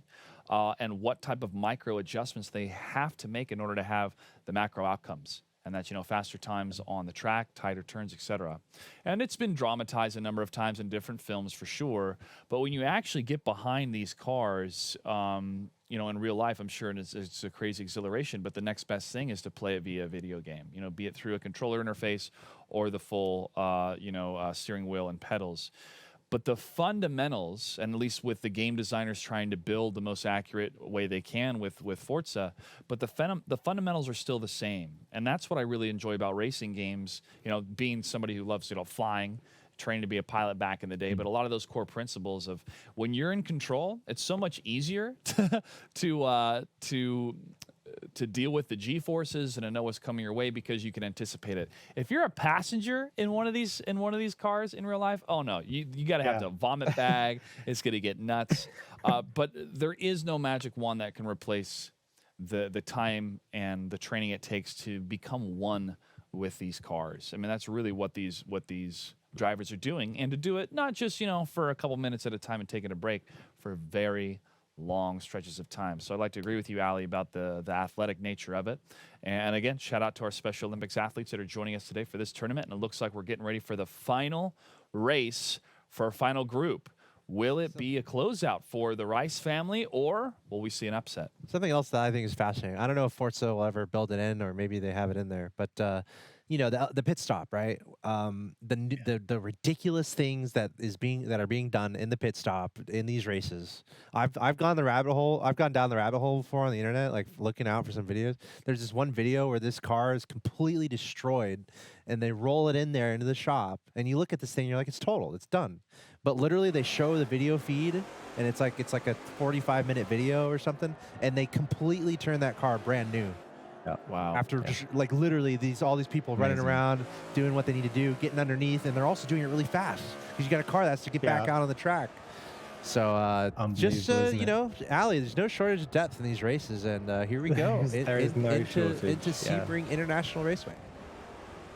Here we go, Sebring. I mean, pit stops here are very important. I mean, that's a great point. We were talking earlier about how this track is built on the concrete that used to line the runway of a World War II airport, and it destroys car suspension. That's what you can see here with people bumping around and sliding around on that concrete as they try and work out what the limit of grip with these tires in this car on this day in history is around this track. The fastest drivers here will be the ones who understand a little bit of the engineering of a car, a little bit of how they work, and understand where they need to back off and where they can really pin that throttle. Ooh, spin out. Yeah, we're seeing Maya Moth. This corner has to have a name, right, Ali? I mean, we're looking at Maya Moth right now. This dead man. It's like the end of a pointed nose or something, like just complete switchback. Oh, that would be good. Yeah. Tell us about that turn. That's got to have some history. I think it's just called the hairpin. Okay. Sadly, and it is a pretty notorious corner, but it's a. Everyone just crashed into it. Sorry, third, fourth, fifth, sixth, all done, all straight into the wall. It's a very tricky one. Sometimes there's a bit of asphalt down there, so you can kind of pretend it's a Joker lap sometimes. You can miss your braking and just let go of the brakes and run down the asphalt and turn around at the bottom of it. One of the things that is quite a good opportunity to see is the little flaps that are popping up on the top of the car when these things spin around. Those are designed, they're a safety protocol brought in actually for this generation of NASCAR, of stock car, to stop the cars from, there we go, there's one popping up there. Yeah, I saw that. Wow. To stop the cars from flipping over. So it's an air brake essentially. Cool. Yeah, nice sort of safety addition. Whoa. They're not powered either, they're entirely passive, so it's when the wind gets underneath them that they just pop up. And so it's just aerodynamics keeping them down in normal situations. Kind of nice little graceful bit of technology. So that's great. Such a simple thing that a car swerves off the road and slams into a wall. Ooh. I'm having some fun going to some of these. Those air brakes are going to help you there. You need brake brakes. Yeah, just brake brakes will do the job. Okay, but hey, our driver here, who is this? Is in the 6th position. I mean, those two just crashed, so he's going to try to catch up to him. I always look out for that. It's you got to look out.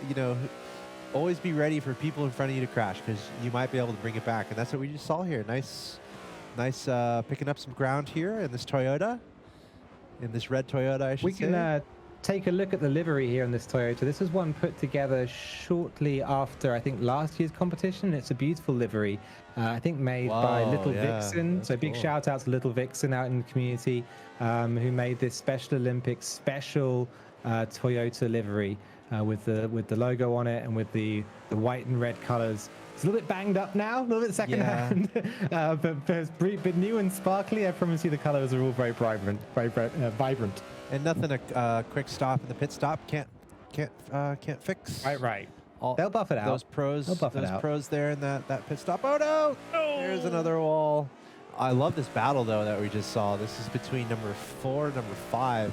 both trying to navigate this wall and actually both crashing and both peeling away at about the same time. So still around within reach of each other. Who is that just in front? Let me switch over to see who's in front there. That's SO Esports, who is just ahead of, I believe that's Wackaboy, trying to extend the lead. I want to kind of stay here because they're going to go towards this technical turn. And Ali, maybe you can give us some guidance here. Let's pretend we're the driver and you're coaching. A car bumps the wall. He'll figure it out. It's okay. Pretend you're coaching here. We're going towards this straightaway, and tell us how you would kind of navigate this. We're looking at car number 4, who's going towards that infamous little hairpin. Yeah, here we go. So what you want to do is spot your braking here. We come under the bridge, and on your left there are some brake markers. A lot of them have been pulled away. And when you get to the 300 marker or so, you want to be heavy on the brakes. So miss the 300 marker there, and you're going to see him carrying too much speed down toward the apex. The trick is, no one runs a perfect race. No one makes no accidents. So don't let that get you down. But at the same time, next time round, you come around to the hairpin, you think to yourself, all right, I braked at the 200 marker. Right. Maybe that was a little optimistic. Right here, you got it. Next time round, I'm going to try the 300 marker and give myself a little bit more time to slow down. I just switched over to our driver who's in 6th. We just saw 2 drivers crash into the wall, and we switched over to this guy, and he did a perfect little turn around that corner. So that is awesome to see. And this is another tricky corner that they're going up on here. I'm going to see how he handles this. If you look on the map, everyone crashed here. So let's see how he handles this. Got to slow it down. The car slides across the grass and hits a wall. Just barely going to get the best of him there. And actually, now I'm going to cycle over to our leader, who's about to come to this. Who's about to try to lap these guys. He's coming to the same turn, so we can kind of see how to manage this. This is Colton Rice. He's winning right now. Let's see how he handles this. Come to this turn, slowing down pretty dramatically there, but look, super smooth, not going into the grass at all, and that he made it look easy. Yeah, heavy on the brakes early, managed to release the brakes smoothly and run the car into the apex, onto the power and through the double left, and here we are in tower turn, and beautifully apexing that as well. That corner he's taken really nicely. Both the curves there on the inside, on the apex, and on the outside of the corner when you're running out are very bumpy, so you don't want to touch them. Here we are through the straight flat section until we come to the end of the lap. And again, you want to be a little bit shy of the curves here just because they are quite bumpy. They can throw the car off quite easily.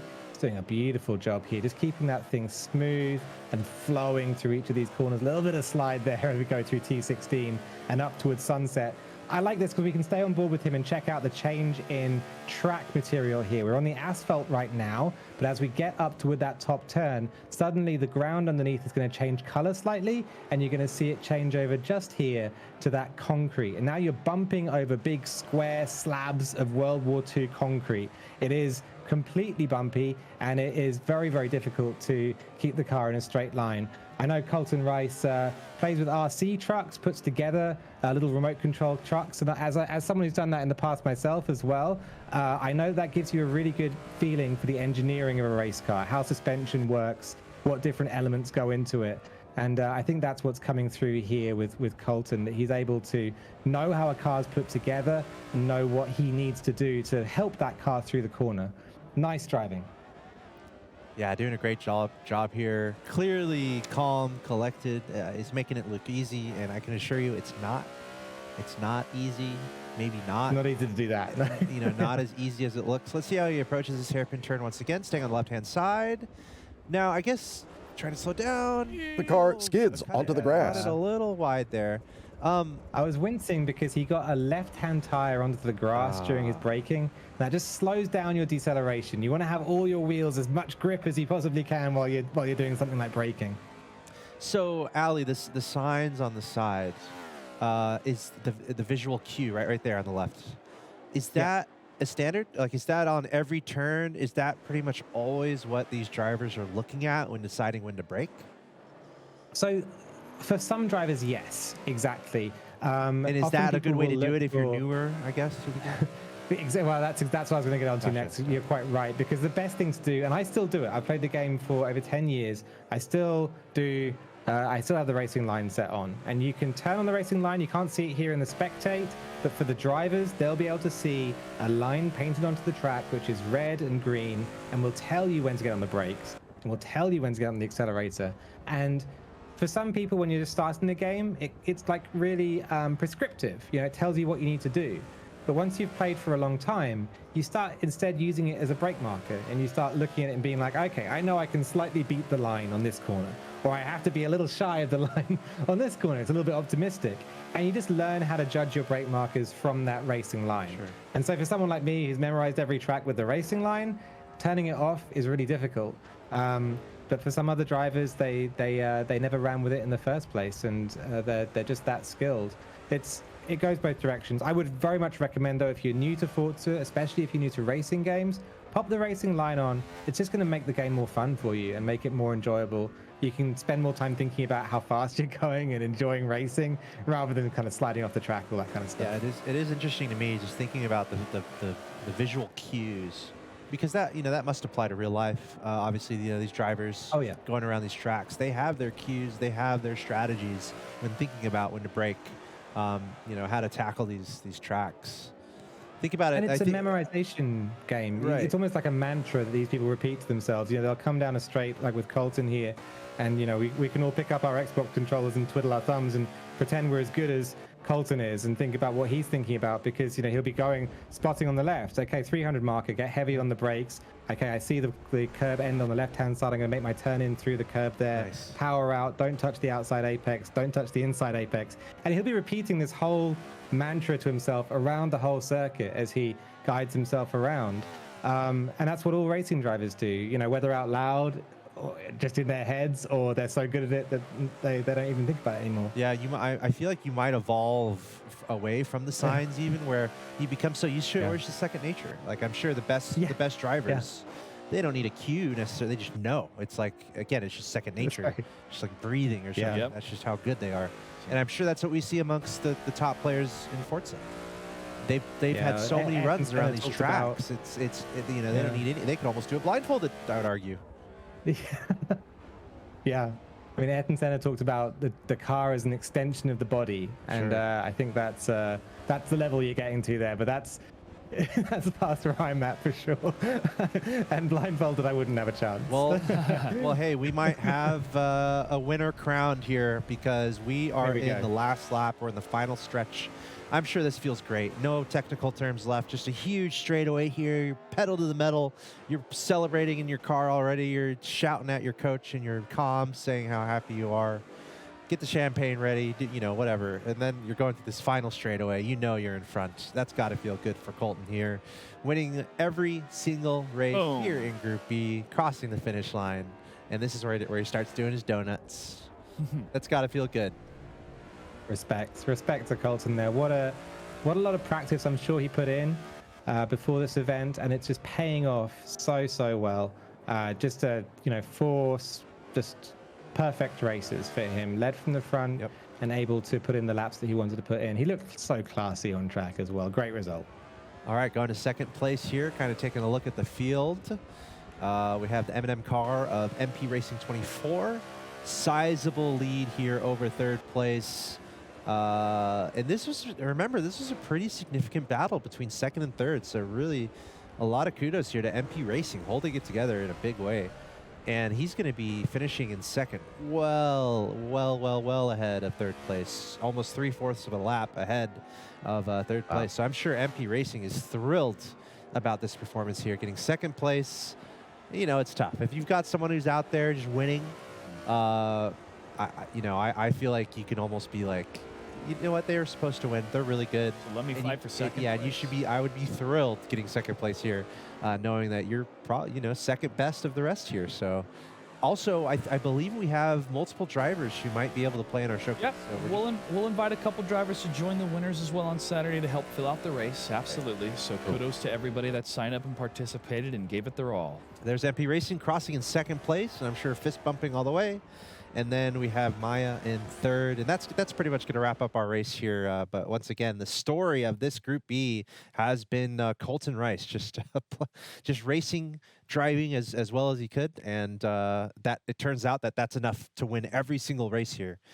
But now we have a nice little moment to think about what has happened in Group A and what has happened in Group B, because what we saw, two really high class racers, drivers, winning their respective groups. Yep. So it begs the question, When are we going to see those two in action against each other? Saturday. We're going to see that Saturday. But no, it's a great point. We did see two drivers really step up to the plate and really deliver today, and some excellent driving. But we did see a number of competitors today really vying for that second, third placement, because they knew if they were able to overtake at least one of their other competitors, they maybe had a shot at first. So a lot of great efforts coming out of all of our Special Olympic athletes today.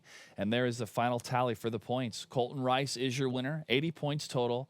Mike Pribeck in second place with 70. Thomas Stipend 66 at third. Scott Chirac, who couldn't get any points in that first lap, but was able to get all the way to fourth. So well done at 52. And Julius Levesky at fifth. Austin Henry, Dustin Dustin Wessels, Christopher Davidson, Scott Chirac, and Bill Kerher rounding out the rest of it. I will say, too, I mean, something that is just so wonderful about competitive video games, here we are, is that no matter what level you're at, you can find some nice competition. I mean, you look at Mike and Thomas, that was a remarkable battle that they had for second place. And I would almost look at that and take that and be like, look, that's a potential practice partner for future races. Like, I hope they become friends and that, they practice. And that's what's great about video games. You can do that. You can play. You don't have to be the best, but no matter what, you can compete against other people who are around your skill level. So I just want to encourage others out there to do that. It's a ton of fun. Look, I'm not the best at Forza. I'm not going to go challenge Ali to a one-on-one. It's not going to happen. However, if I challenge Joshua, we're probably close to the same level. I bet we would have. I bet we would have a great time racing in some Forza. That's kind of the point. Even though Ali is so much better than us, we can still find so much joy in racing in Forza and going after it, even though we're finishing a minute behind Ali. But that's okay. I mean, it's just the importance is just competing and having a good time. And the fun for us is like, we know that we need to improve, but we have somebody to measure against. We have a standard, and that's Ali or some other of these pros that show or stream online on Twitch or put up their VODs on YouTube. And to have those tools in front of us, we can have a great competition because it's an even playing field. But then we're like, all right, one of us has to beat Ali one of these days. Who's going to do it? But, Ali... If one of us can drive backwards and mess with him, and the other one, then I think we can chew bubblegum at the same time. It's so well said, though, guys, because... the community in Forza is really big, and not everybody in that community can be the very fastest person out there, right? And so we're all out driving and just loving the wheel-to-wheel racing that you get with somebody who's close to you, who's on pace, who has a similar amount of like wheel-to-wheel experience as well. And that's why this this big community of different racing leagues and all these kinds of different things pop up around Forza, and that's why I love seeing it. As well as that, it's one of these games where you can, and I think this is a little uncommon maybe, where you can have lots of different roles as well. Some people spend their whole time on Forza just painting, or their whole time just being engineers and tuning cars, or their whole time building teams or building events. And so there's a lot of different ways to have fun on Forza, and it doesn't have to be about being the fastest person out there. I'm not the fastest. There are people who are faster than me. And so, to reach the top of that mountain, good luck to you, but it's not everyone's goal, No, I mean, everybody has their passions, but I think for so many of us, especially in the competitive scene, our goal is to win. So if you put a controller in our hands, we want to find a way to win and figure out what is the meta, what do I have to do. But with racing games, I mean, one of the game types that's been with us, I would say since probably the very beginning, I mean, for quite some time, and to just factor the same principles and the same fundamentals. I mean, really to just know when to de-escalate, to really know how your car is going to perform, especially around those turns. And I remember pumping quarters in at different arcade machines with, different layouts. Cruising USA was one of them, and being like, how is it this computer beats me every time? Well, let me watch somebody else play and let me see how the computer performs. Oh, they're braking way earlier, or no, they're not accelerating till this point. And you just get to see the science and the math in front of you of why these are the best decisions. And I'm sure some of these athletes today that watched our top players win can go back and watch the VODs, or maybe ask them in chat if there's some pointers that they have. But even for me, watching today's competitions, I really like seeing some of these players learn and adapt and really know when to slow down for some of these turns, and when to overtake their opponents and when to play it safe. So again, kudos to all these players And I do believe we may have our winners standing by for an interview, so we'll get them on in just a second. But as we wait, Alex, I wanted to also say that we got to be careful driving home because I'm so inspired now watching this that staying in the HOV lane, I'm like, I'm going to hug this turn. No. Yeah, I tell you what, I mean, Go the speed limit. We were joking about it on the way here. We were smart. We carpooled, so we were able to get on the HOV coming here, and we were just passing everyone. We're like, you know what? We're getting in the mood here, baby. Yes. We're getting in the Forza It's like our fastest time getting here, I know. too. And then I saw a cop. I'm like, Josh, you should slow down, man. I was going the speed limit. We're not in a video game right now. I know what I was doing. No, definitely in the racing spirit for sure. And we'll be back in the racing spirit Saturday with our celebrity showcase featuring our winners. Yeah, and huge congratulations to, honestly, every single athlete that has competed in all of our events. It's been so much fun putting it on for you guys across all these titles, right? Rocket League, Forza, Madden. Really cool to see everyone who's participating and competing, and I hope everyone's having fun. It feels like everyone is. I hope everyone's making some friends. Events like this can also inspire you to just want to get better, want to improve, and that can be really fun too. After you're done here, don't feel bad if you didn't play well or if you didn't win or whatever. Just keep playing and have fun and work on improving. That's where I find a lot of fulfillment, at least. That's why I commentate. Now, looking at these cards that were chosen today, kind of looking at this from an objective standpoint, Allie, if you had a choice to pick one of these cars and one of these tracks, which one would it be? If I could take one out on a track, I would take the Porsche out around Sebring. That's what I would do. Yeah. How about you guys? What's your call? I think I'd agree with you. Porsche and Sebring. I like those turns on Sebring. I like some of the straightaways. I want to go to the imaginary track. You guys can have fun on your Sebring. I'm going to the Alps, baby. Gotcha. I'm going to the imaginary Swiss Alps, but I'm making sure I'm staying bundled up. Yeah. But that'd be cool to check out. Imaginary that'd be place. nice. We're nearing the end of our broadcast here. Once again, congrats to all of our players, and for our winners, I think we're saying see you later to Mr. Ali Tack. I think that's our process here. So, Ali, once again, thank you so much for hanging out. I can't wait to hang out with you again for our celebrity showcase. Very much looking forward to everything you have going on in Forza. Any final shout-outs? Anything you want to say before we let you go? Just to thank you two guys and everyone out at Special Olympics for this opportunity. So fabulous. Xbox as well. You guys are awesome. All right. Cheers, guys. Thank you, Ali. Yeah, thanks, Ali. Ali, he will continue to be in the Forza scene commentating as Forza continues its competitive endeavors going into the future. So I would be excited if you're into Forza. Stay excited, be excited. You're going to see more Ali in the future and more Forza competitions. I've been so happy that I've been able to be involved with it in the past. Super cool, all the stuff that they have going on. But that is going to do it for us today. We're going to take a quick break, actually, and then we have the winner's ceremony right after. Yeah. Okay. So you want to stick around for a few more minutes, folks. So, we're going to take a quick break. When we come back, it's the winner's ceremony, and we'll get to wrap up our Forza tournament for the Special Olympics Gaming for Inclusion. Stay tuned. White circles emanate from a child's shoes as they jump across a field. When I play, I can do amazing things. I can run, I can jump, and I'm still learning to do more. Special Olympics Young Athletes helps young children around the world discover their abilities and develop their strengths through the power of sport and play. A boy catches a ball. Young Athletes introduces basic sports skills like kicking and throwing through fun activities to children with and without intellectual disabilities, ages 2 to 7. Children of all ability levels participate, and they all benefit. They develop important motor skills, grow stronger, build confidence at every milestone, and learn to interact and communicate with others. Children hand basketballs to each other. Families share in the fun and learn to support their child's development. And everyone learns acceptance and friendship. With activities in more than 125 countries, Young Athletes reaches children around the world, giving families, communities, and schools the tools to create inclusive environments and help children of all abilities unlock their potential and envision brighter hopes for the future. A group of boys pose and hold medals. I love to play. It makes me happy to play with friends, and it helps me be the best I can be. So come on, let's play together. Special Olympics Young Athletes. Hi, I'm Christopher Bell, the number 20 Toyota NASCAR driver for the Joe Gibbs Racing Team. I want to give a shout out to all of the athletes and unified partners participating in the 2021 Special Olympics Gaming for Inclusion event, and a thank you to everyone who is tuning in and to cheer them on.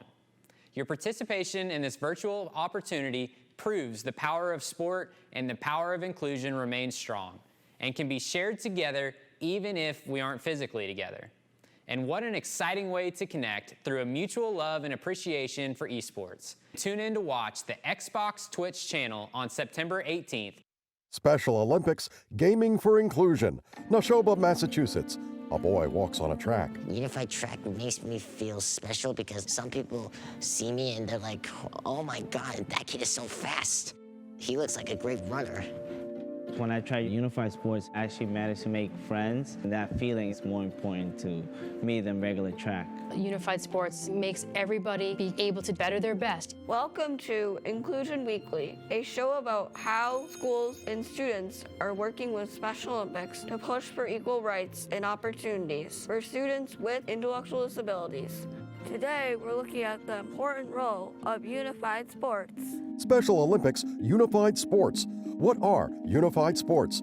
Sydney, Nashoba High School student. Unified Sports is a program where sports teams have a combination of people with and without intellectual disabilities, putting them on an equal playing field. It allows students who might typically be excluded to represent their school and be cheered on by their peers. Do you feel included on the unified track team? Of course I feel included because they find me really smart and kind, honest, and I kind of like give them a little boost whenever they're like falling behind. I do feel included, and I've always liked Unified very much.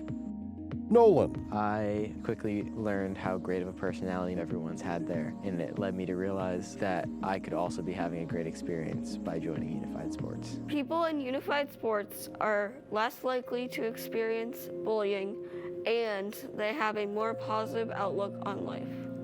I have been teased a lot since elementary school, and that like hurts my feelings. Unified track really did help me a lot. I can hear people cheering for me, and it helps me not think about all the times I had in the past. To watch the students in both classrooms come together and work together, and it just makes you feel good that we have this opportunity to have these programs here at the high school. Unified Sports has taught me that anyone can do anything, no matter if you have an intellectual disability or not. If you are interested in Unified Sports, contact your local Special Olympics program and talk to your athletic directors and coaches to see if they can help you start a unified program at your school. It just takes one person to get things moving. To learn more about Special Olympics Unified Champion Schools, visit generationunified.org. Special Olympics Unified Champion Schools. Ideas that work. U.S. Office of Special Education Programs. In a hospital room, a nurse in a surgical mask hands a baby to a woman with a man standing at her bedside. The nurse re-enters with another baby and places it in the woman's other arm. Now the two babies crawl down a hallway toward their mother. Now older, in their room, their father marks their heights on a wall with a crayon. Seen from behind, the two boys run down a residential city street. They run over to a door and one of them rings the bell. In their kitchen, one of the boys covers his face with his bowl as he eats cereal. The other boy lowers his bowl and raises his arms in celebration. As teenagers, the two of them race on a track. In a gym, they lift weights. Now on different running tracks, the two of them step to the starting line. The boys both look up at us. One of them is intellectually disabled, the other is not. The boys run. Flashbacks show them as kids having their heights measured by their father. The intellectually disabled brother finishing his cereal first at the kitchen table, and one brother putting his arm around the other in the gym. They finish the race and check their times, 4.36 seconds.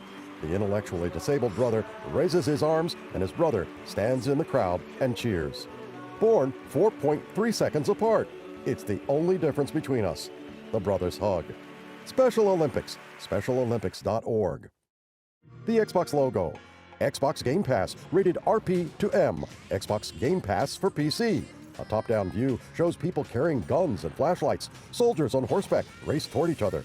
A man in body armor holds up a sword and red lightning strikes it. Just keeps getting better. Play the biggest PC games on day one. Xbox Game Pass for PC. Halo Infinite, coming holiday 2021. 12 Minutes, coming August 19th, 2021. Back for Blood, coming October 12th, 2021. Psychonauts 2, coming August 25th, 2021. Age of Empires 4, coming October 28th, 2021.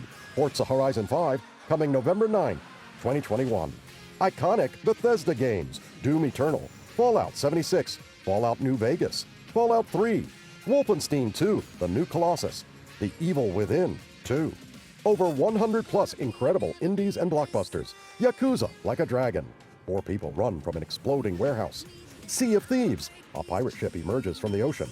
Dungeons and Dragons Dark Alliance. A dragon breathes blue fire at a caped warrior. Maneater.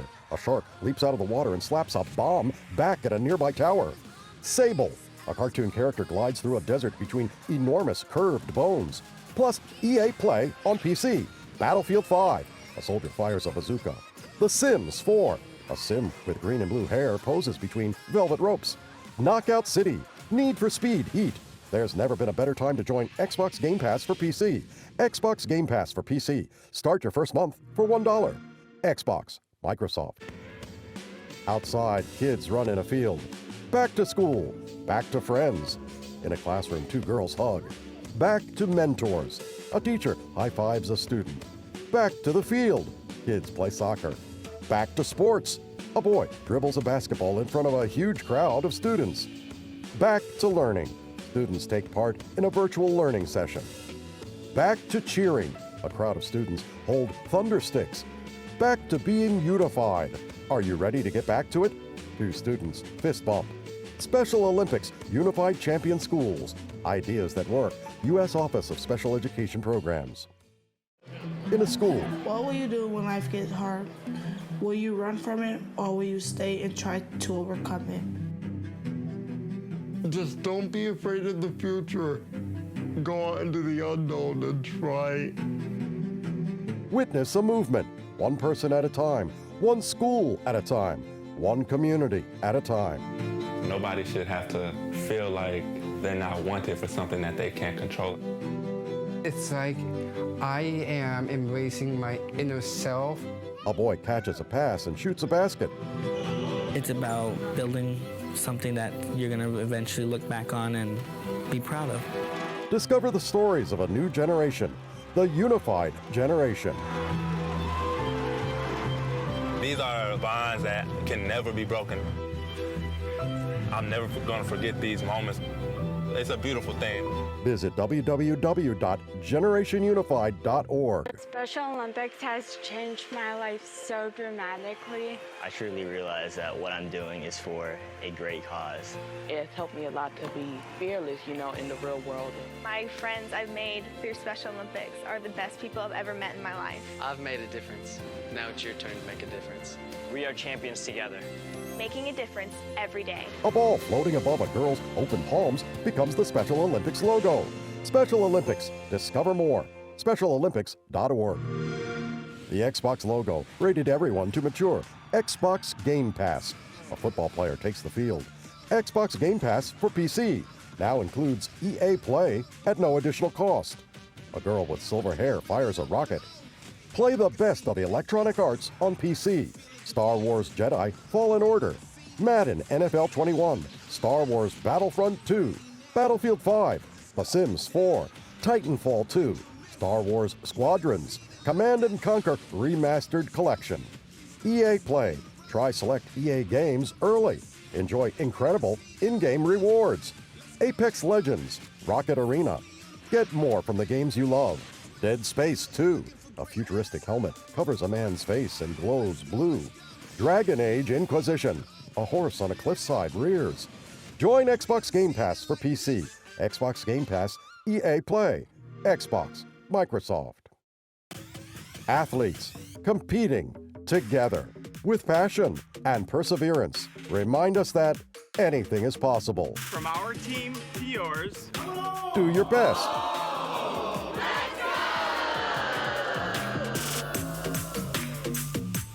Proud to support Toyota Special Olympics.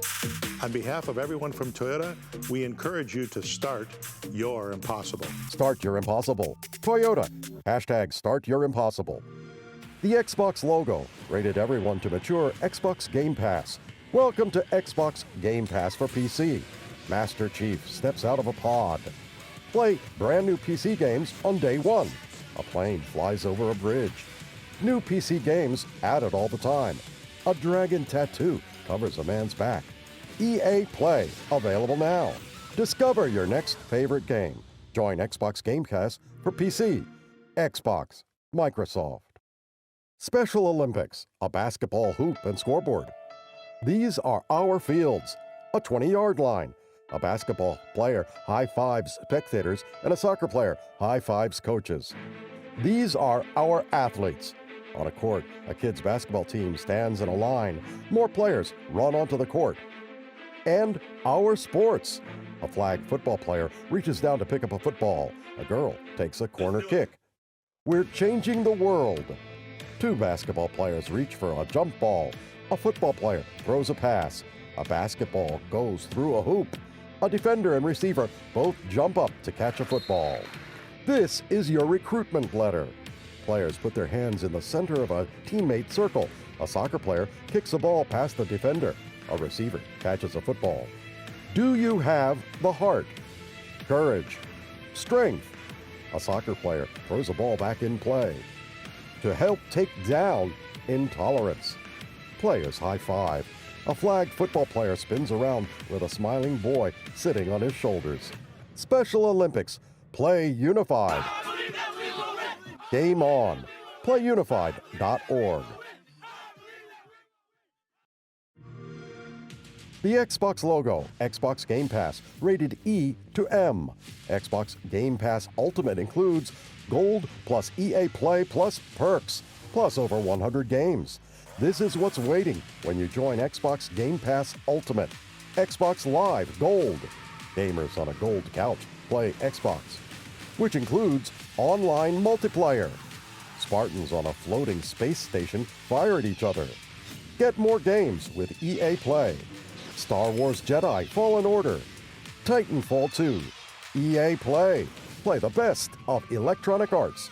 The Sims 4. Try select EA games before release. Incredible in-game rewards. Madden 21. Play brand new games on day one, plus over 100 games on console. Tiny children stand at the edge of a backyard pond. Plus over 100 games on PC. A propeller plane soars past mountains. Now's the fun part! Plus over 100 games on mobile. And with tons of perks. The ultimate way to discover your next favorite game. Xbox Game Pass Ultimate includes Gold plus EA Play plus perks, plus over 100 games. Join Xbox Game Pass Ultimate today. Hey everyone, welcome back to our Special Olympics Gaming for Inclusion event featuring Forza Motorsport 7 as part of the Special Olympics mission to empower everyone through gaming, and of course the collaboration of Microsoft, Xbox, and Special Olympics. We just wrapped up Forza action. I'm Axel Toss, joined by Joshua Gray, and we are getting into the awards ceremony. Look at the screen. What's going on, Joshua? Hey, I'm excited to showcase our two winners today. Now, they will be joining us for the Celebrity Showcase, but again, both of our players looking really, really good between both of their groups. Our first group, it was Boogity 2 that was able to get the victory, and our second group, it was Colton Rice. Very, very impressive play from both of these players, really winning between their group, and decisively so. You saw kind of like maybe the first race, maybe it could have been a different outcome on who's going to get first place, but once they solidified first place, boom, they went all the way. And look at, we see the fireworks on display here in Minecraft. Beautiful, obviously in Olympics fashion. We have our medals, right? Gold medal, silver medal, bronze medal. 2021, we got some fancy cars in the background. Dang it, I should have joined this game. I wanna be on the podium. Those podiums look great. Yeah, shout out to the Special Olympics team for putting that together. But for these cars to look drivable, I would say, in Minecraft. You know, wins in this racing circuit inside of Minecraft we'd love to see. But yeah, congratulations to our competitors. You know, to be able to take first place here, definitely, you know, a big thing as they move on against the celebrities for the Celebrity Showcase. But also our winners are taking home Forza Motorsport 7. The winners will receive car racing suite passes, including a meet and greet with a Toyota professional driver and travel expenses. These are 2 packages worth up to $7,500. So again, thanks to everybody for making this happen and for our winners to have some more fun memories in store for them. Yes, and shout out to, again, everyone who helped make this happen. I don't know how this map came into being. The more I see it, the more I love it. This is literally the award ceremony here. We have a gold medal, a silver medal, and a bronze medal. This is your podium in Minecraft. And our players are there on the podium itself. So once again, congrats to all of our players who participated and competed, and especially everyone who found a lot of success. It's really cool to see the amount of competition coming out from these players, and honestly, how close it was across all of our titles. It was very, very close across the titles. Great to see these Special Olympic athletes joining us for these competitions digitally, and hopefully we can have more in the future. But if you love the content, press that follow button and make sure to check out youtube.com/Special Olympics. Again, a huge thank you to the athletes and to everybody that tuned in to support. And looking forward to more competitions in the future right here on the channel. Yeah, that's going to do it for us. Thanks, everyone, for tuning in and watching our coverage of this Special Olympics Gaming for Inclusion event. Again, the mission to empower everyone through gaming. Congratulations to everyone who participated, competed, and thank you so much for watching. We'll see you guys next time. Joshua salutes Special Olympics Gaming for Inclusion, together with Microsoft. Thanks for watching.